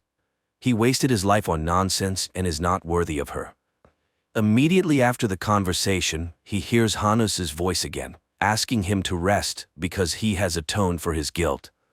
Jakob asks not to leave him, and the spider admits that it too fears loneliness. But suddenly the man notices that the spider is not feeling well, and it admits that although it escaped from the enemy, it was already too late. They had taken over his body, and suddenly it hugs the astronaut. For the first time in a long time, Jakob falls asleep deeply, and the spider has to wake him up because a great discovery awaits him. It even brings him a tube of hot coffee to bed, after which the astronaut makes the final preparations. He contacts the Czech Space Authority and reports that his mission is dedicated to all the people of Earth, but especially to Lenka. Afterward, he reduces speed and begins collecting samples using special equipment. But then the spider becomes very ill. Jakob abandons his task and tries to help his friend. The equipment gives an error, and Earth commands to cancel the sample collection. But Jakob hears nothing because he sees Hanus in open space. The ship's systems fail one after another, and the control center orders to end the mission and return. But Jakob puts on a spacesuit, takes a bomb, and goes outside. Peter can't understand what's happening and pleads with his friend to return to the ship. However, using the explosion to catch up with the spider, Jakob holds it. Hanus thanks him, but it's all in vain. Soon the enemies will consume him, and Jakob, looking at the surrounding space, remembers the day he almost drowned. Then his father saved him, and now he forgives all his father's sins, and forgives himself. Hanus pulls him to the center of the cloud, where everything is gathered, the beginning and the end, the fluctuation of all times, his past and future, him, his Lenka, and his father. Every promise and punishment, everything is unchangeable and impermanent, but such is the truth of nature. The universe is as it should be. Before the man, Lenka appears again, and Jakob admits that their meeting is a miracle. Just like the meeting with the spider. Jakob hands his friend a can of nut paste he saved for him. The latter thanks him and asks to listen to the silence, after which it disintegrates into millions of particles, consumed by worm-like creatures that destroyed his race. And Lenka on Earth suddenly sees a glowing purple particle in the grass. Night turns into day. Jakob in a spacesuit wades through a transparent stream, above which, on a log, sits Lenka in a mermaid costume asking him to kiss her. Her face becomes the last thing he sees, at least for a moment, because at that time, he sees the lights of a South Korean ship which saves Jakob. Later he calls his wife Lenka, apologizes, and confesses that if he had known everything earlier, he would never have left, and she would kiss him once more. A fantastic, yet lifelike film. A work-absorbed astronaut had to be millions of kilometers away from his wife and hear a sermon from an extraterrestrial being to understand that family is the most important thing in his life, and one can only hope that he will manage to regain his sense of purpose.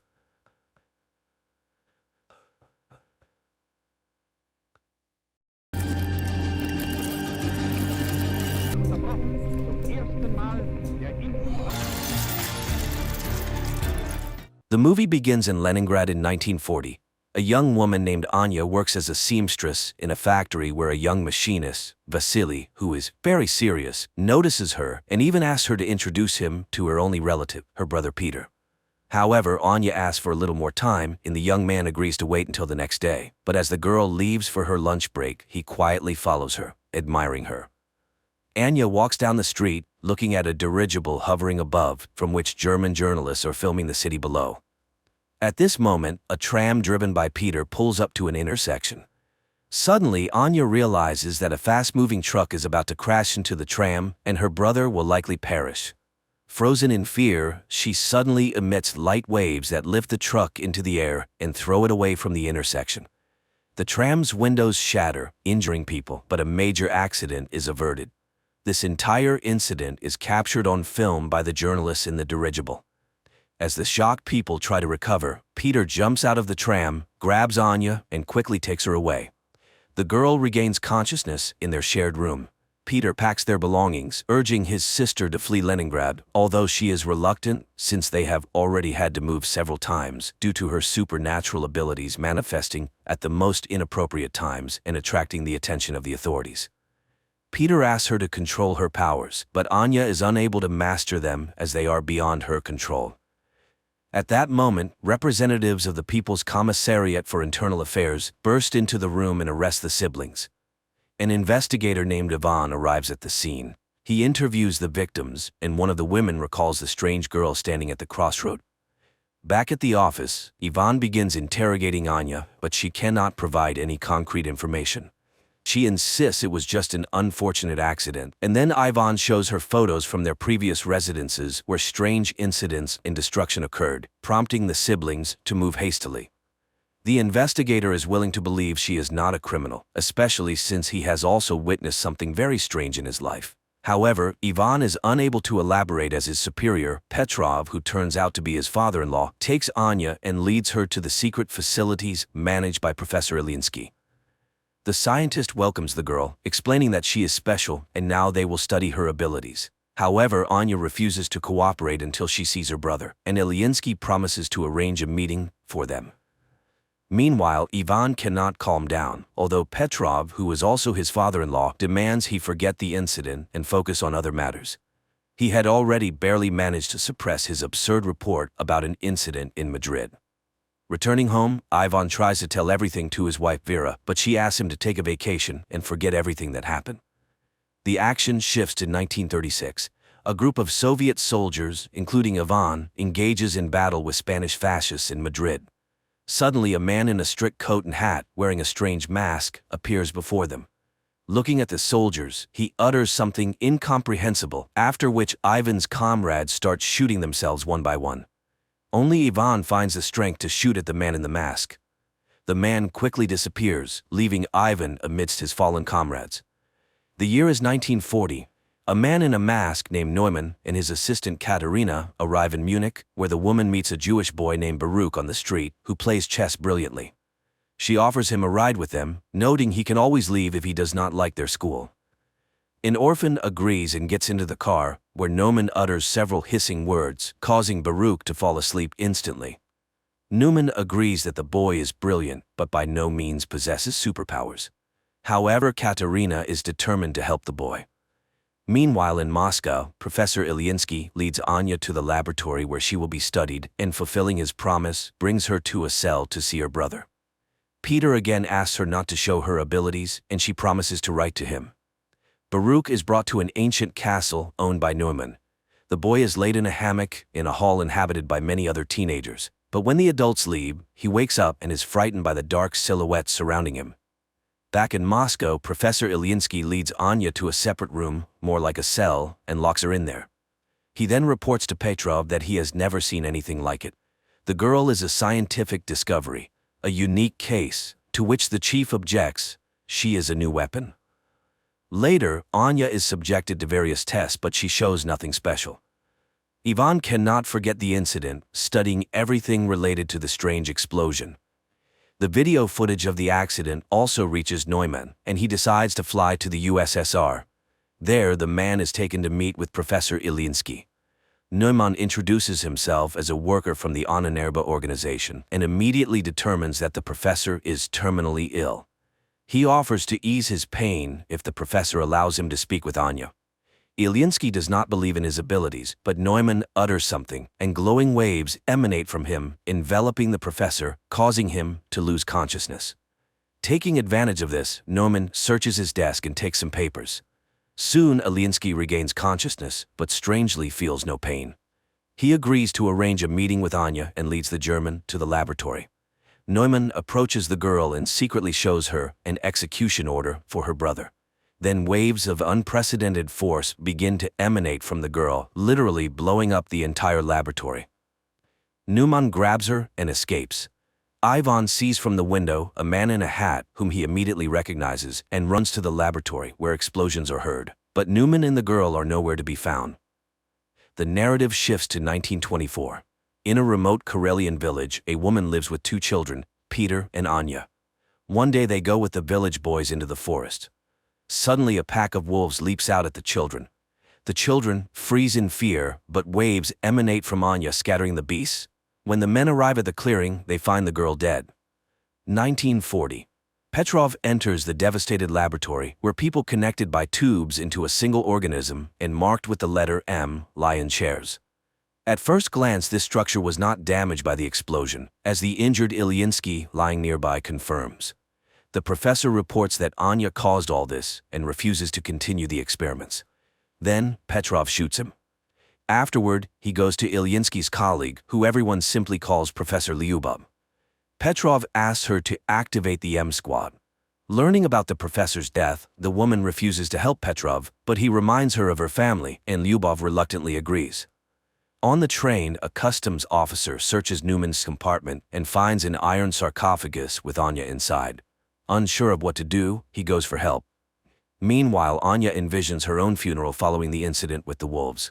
Frightened, she comes to, and Newman informs her that he is saving her. Anya tries to run, but the customs officers, who decided to detain the strange German, stop her. However, he utters something, and the military personnel bring their pistols to their own heads. Neumann and Anya leave. At the same time in Moscow, Petrov reports to his colleagues that a member of the Ahnenerbe, which translates to ancestral heritage, Neumann has stolen a valuable exhibit from the USSR, the girl Anya. A squad has already been formed to pursue the German and will depart in a matter of days. Learning of this, Ivan requests to be included, but Petrov, feeling sorry for his daughter, refuses to do so. Neumann leads Anya to a spot where Katerina's car is waiting, and she drives the pair to the castle. It is apparent that the woman does not like Neumann's new toy, but he immediately says that Anya is just like him. At the castle, they are greeted by children whom Neumann calls his army. Anya is escorted to her room, and Newman finds a guest in his office, Admiral Canaris, who is very interested in the scientist's research. But today he has come to express his displeasure with Neumann's sabotage in the USSR, as it could start a war. Newman reassures him and invites him to a formal dinner. Meanwhile, Anya is startled by a sound and sees Baruch in her room, trying to open her window to escape the castle. But Katerina and Newman appear and stop him. While Katerina takes the boy away, Newman tries to convince Anya that the castle is a paradise, and no one wants to leave of their own volition. Katerina brings Baruch to a bedroom, reminding him that he must speak only German and not tell anyone his real name if he wants to live. But when she leaves, the other teenagers attack him. In Moscow, Ivan asks his wife to help him get enrolled in the squad, after which he goes to Professor Lyubov.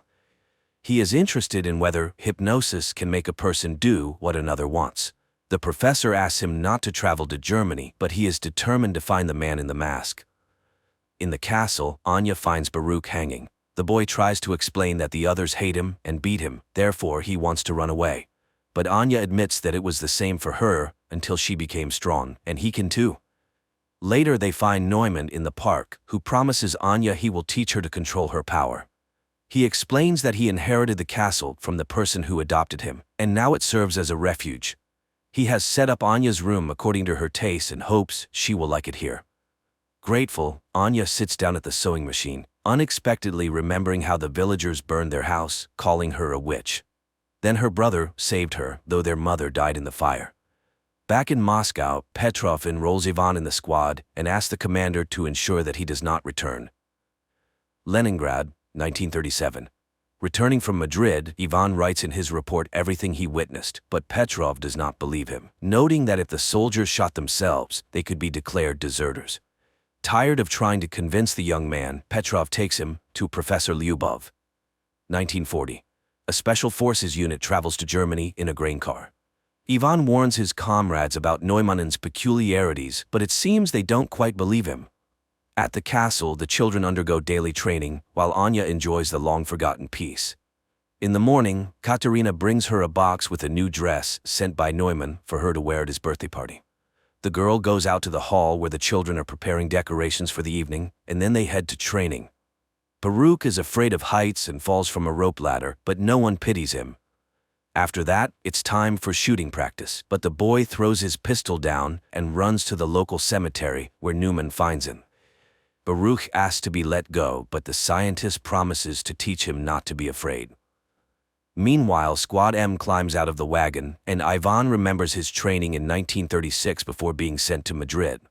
Then his comrades met him coldly because he was the boss's son-in-law, but Ivan earned respect through hard work and cleverness.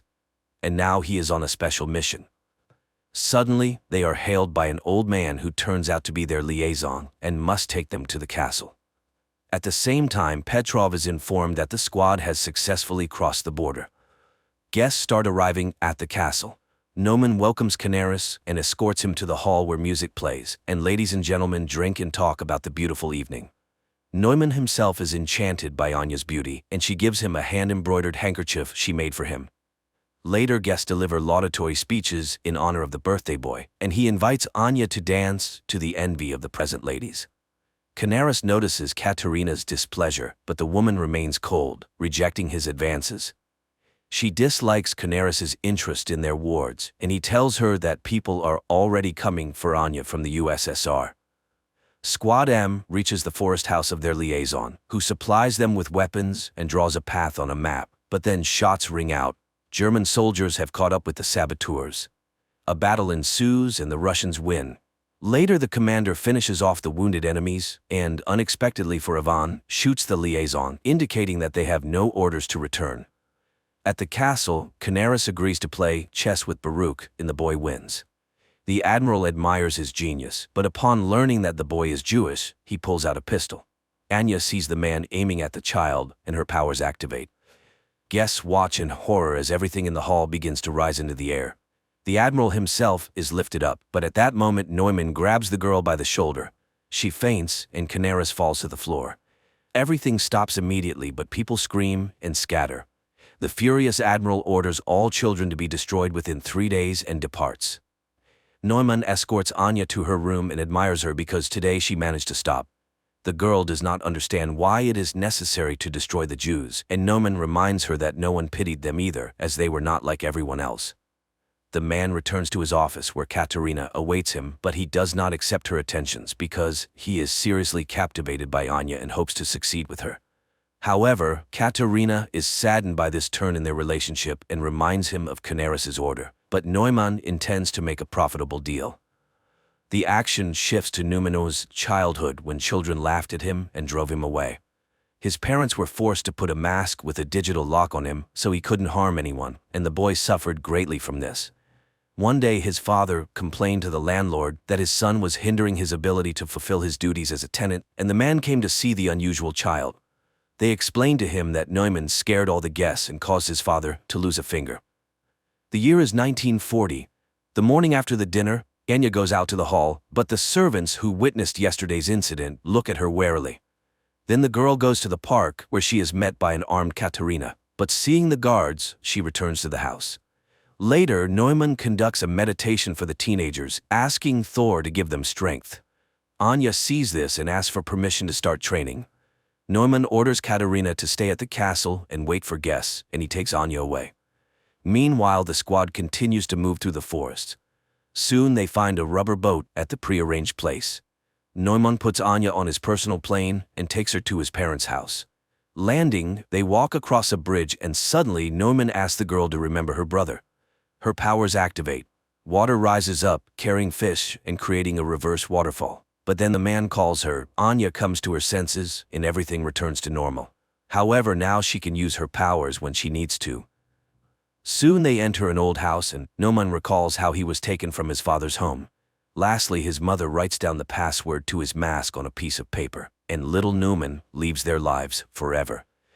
In the present, he tells that his father was a harsh and cruel man, often beating him and his mother, so he promised himself that his child would never be unhappy. The man remembers how his patron removed his mask and wanted to throw it away, but Neumann did not allow it.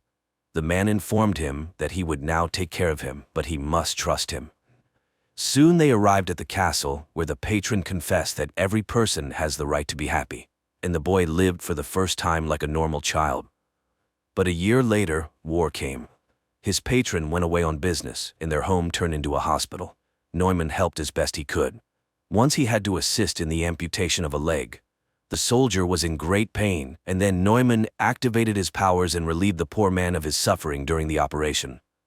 Later, he confessed to one of the nurses that he loved her. The adult woman laughed at the boy but said she loved him too. But one day he caught his nurse with one of the recovering soldiers, and in a fit of rage he made the soldier kill himself with a hammer. They caught him, gagged him, tied him up, and took him away from the castle. In 1940 he tells Anya that his parents died, so he is so happy to have found her.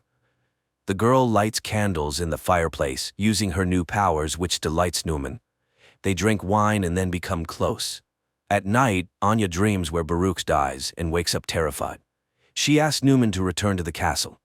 Meanwhile, the squad reaches the river. One of the soldiers is wounded and runs out of strength. Then he takes his own life so as not to be a burden to his comrades. Only 3 remain, but they still row towards the castle. And there Katerina, who can't sleep, reminisces about the past when she helped her mother, who worked in a psychiatric hospital, where one day they brought in a tied-up boy named Neumann. She then freed him, and he promised never to harm her. The year is 1936, Leningrad. Petrov attends a lecture by Professor Ilyinsky, where he discusses a significant discovery in the field of controlling human memory and emotions. Ilyinsky's colleague, Professor Lyubov, is inspired by the future changes, as people with good mental health will be able to work better and create a brilliant future for themselves and their children. The Project M envisions a new society where happy people with immense productivity and willpower will live. Petrov asks about the use of these discoveries in the military sphere, arguing that if a new society is to be built, it must be able to defend itself. However, Lyubov categorically opposes totalitarianism. After the lecture, Petrov offers Ilyinsky full support for their program if he agrees to operate under military auspices. But Ilyinsky sends him to Lyubov as the ideational inspiration behind the project. However, the woman flatly refuses to cooperate with the military. That same day, she is hit by a car in the street. Later, Petrov returns to Ilyinsky, informing him of the unfortunate accident with his colleague, and Ilyinsky reluctantly agrees to cooperate. Again, 1940-year Germany. The 3 remaining members of the squad reach the castle's territory. Surprised by the lack of security, they enter the premises. Petrov receives a summary of incidents in a specific area of Germany and realizes that everything is going according to plan. His boss is horrified. His people have left a very noticeable trail, which could easily lead to the USSR being accused of provocation. But Petrov assures him that everything was planned this way and there will be no international conflict. At that moment, his daughter calls and he rushes home. The squad members reach the castle and, splitting up, begin to explore the premises. Meanwhile, Petrov finds Vera in a hysterical state. She is going mad with worry for her husband, and the father decides to take action. At the same time in the castle, Katerina reads a book to the children, and seeing her nervousness, they calm the woman. She orders lights out and leaves, just as Ivan enters the hall from the other side. Seeing the children in front of him, the man lowers his weapon and leaves. The children remain motionless. The soldiers continue to explore the castle, and now the squad leader enters the hall with the children. But he does not lower his weapon and prepares to shoot. Then the children attack first. The commander fires in all directions, but the teenagers throw their clothes at him and knock him down. The eldest orders the pistol handed to Baruch to kill the enemy, but the boy cannot shoot the man, and the man manages to wound him with a knife before being killed. The children carry the bleeding Baruch to the bedroom, leaving the soldier's body on the hall floor. The 3rd squad member, a female warrior, finds Katerina's office and engages her in a shootout. Katerina flees, but the woman catches up to her, and they fight. The woman is defeated when Katerina pushes her away. Seeing her opponent unconscious, the German grabs a pistol but doesn't manage to shoot because Ivan appears. Threatening him with a pistol, the woman captures him. In Moscow, Petrov brings his daughter to Professor Lyubov and asks her to erase the girl's memory. Lyubov is outraged by this request, as the love for a husband is the most precious thing in Vera's life. However, under military pressure, she agrees and performs the necessary manipulations, while Petrov's subordinates methodically clear their apartment of photographs and items belonging to Ivan. But one photograph falls under a chest of drawers, and the soldier does not notice it. After the procedure, the girl regains consciousness but does not remember her husband at all. At this time, the teenagers attack Ivan, not noticing Katerina, and wound him in the arm. The woman drives off the aggressive children and escorts the wounded man to Neuman's office, where she admits to Ivan that she recognized him because she had seen him in Madrid. He asked why her master kidnapped Anya. Could it be that he wants to use her in the war? Katerina assures him that he still doesn't understand. People are petty and greedy creatures fighting for power. Neumann is unique. He is ready to seize all power on Earth to save the world from war. Meanwhile, Neumann and Anya arrive at the castle and find a wounded woman on the threshold. The scientist finishes her off with a pistol while Anya runs to the bedroom to the teenagers and finds Baruch dead. At this time, Ivan is bandaging himself while Katerina explains that they teach the children survival by developing their skills, because their destiny is to save the world under Neumann's leadership. The woman offers to help him escape if he will help her, but before Ivan can hear her out, Neumann enters the door. The Russian immediately picks up a pistol and takes the woman hostage. However, the German informs him that he does not care about her fate, which visibly upsets her. At that moment, Anya runs into the office and uses her power to knock Ivan off his feet, but when she recognizes the man, Neumann quickly takes her away, leaving the Russian with Katerina. In Moscow, Professor Lyubov mourns Ilyinsky when Petrov brings her folders with the names of the condemned, whom she can save by including them in Squad M. She remembers how after the accident, Ilyinsky came to her in the hospital. The man was shocked to learn that she had been mutilated by the military, but he was frightened and could not refuse to cooperate. Now the woman is alone and forced to make difficult decisions. She takes out a vial of M activator and recalls Ivan's story about the man in the mask. After his return from Madrid, she worked with his memory, suggesting removing the traumatic memories of his comrades' deaths, but Ivan refused to erase his life.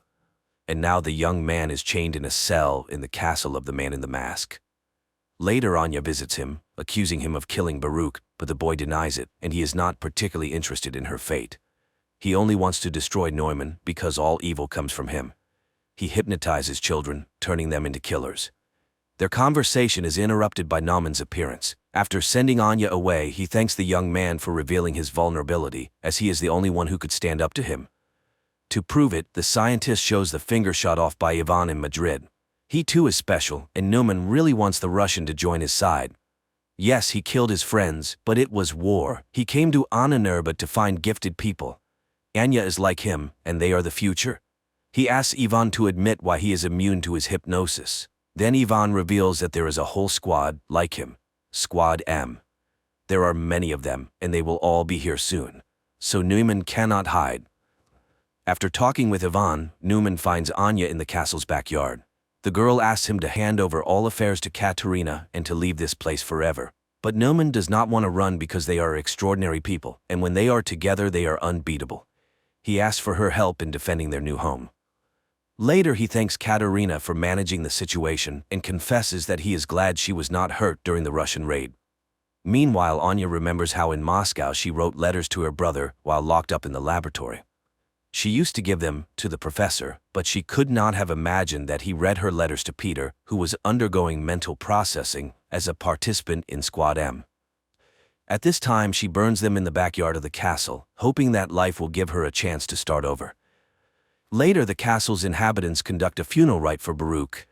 The teenagers carry the boy's body to the seashore, where the cemetery is located, and burn it on a ritual pyre. Anya is shocked by the number of children's graves and realizes that Ivan was telling the truth. Katerina urges her to leave and save herself. Anya runs to Ivan's cell and asks him to tell her what he saw in Madrid that was so special. The boy talks about the death of his comrades and Neumann's chilling whisper, but the German doesn't know that he just had a misfire. He is not special and survived only because of the pistol's malfunction, but if Neumann finds out, he will kill him immediately. And only Anya can stand up to him. Out of the darkness comes Katerina, who has heard everything. She will let them go if they leave forever. Neumann is planning to sell the children to Canaris, and Anya can do nothing about it. They are weapons, and it is high time the Russian understood this. But Anya runs away while Katerina frees Ivan from his chains and advises him to make sure the German never finds them. Meanwhile in Moscow, Petrov enjoys his daughter's good mood, hoping she will meet another man, marry, and give him grandchildren. The girl is lively and cheerful, unaware that the photo under the dresser awaits its moment. At this time, Neumann orders the Russian man to be killed, and he goes to look for Anya. Meanwhile, Katerina leads Ivan to her car, where number one's guard catches up with them. He engages in a fight with the Russian, and when he is about to kill him, Katerina attacks the guard. The guard is much stronger, and Katerina has to shoot. The teenagers hear the sound and run into the courtyard while Katerina puts Ivan in the car and drives him away from the estate. Neumann finds Anya at the cemetery. The girl asks him to let the children go, but he refuses. They are insignificant to him because he hopes to build a new world using their combined powers. Moreover, they will definitely have a son who will be the strongest and greatest on the planet. Hearing this, Anya wants to leave. Then Neumann sees Katerina's car and realizes what she is about to do. He puts on his quantum mask, which greatly amplifies the power of his voice, and begins to speak while Ivan stands on the car step and aims an assault rifle at him. The mask works. Katerina's car loses control and crashes from a high cliff into the water, but Ivan manages to jump from the step and survives. Then, members of the second squad M, who were heading to the castle, covering for the distracting maneuvers of the first squad, open fire on Neumann. But the soldiers are programmed for total destruction, and one of them engages in a fight with Ivan, not realizing he is an ally. The young man has to kill the soldier. Neumann asks Anya to activate her power, and the girl begins to do so when she recognizes one of the soldiers as her brother. Neumann is knocked down by her force, rocks crash from the sky, and the girl runs to Peter, realizing that this time he is indeed dead. Anya's powers activate again when Neumann falls from Ivan's shot. The girl mourns her brother as teenagers appear on the road. Ivan grabs Anya and drags her away while the children pick up Neumann's body and carry it into the castle. The Russians run to the airplane and manage to take off at the last moment. 9 months later, Neumann, who survived the injury, listens to Hitler's speeches and experiments with a new kind of influence on people, broadcasting his voice through radio equipment. Meanwhile, in Anya's native village, a bearded Ivan arrives from the woods as his woman is about to give birth. Pregnant Anya is dragged into the village where women come to help. As the birth proceeds, an announcement about the start of the war with Germany is broadcast from the speakers. Later, surrounded by streams of power, Anya gives birth to a healthy baby boy. Neumann is immediately informed by a fortune-telling girl. Then one of the villagers recognizes Anya and hurries to tell his fellow villagers whom they have just helped. But Ivan stops him when bombers appear in the sky, from which a large number of paratroopers descend.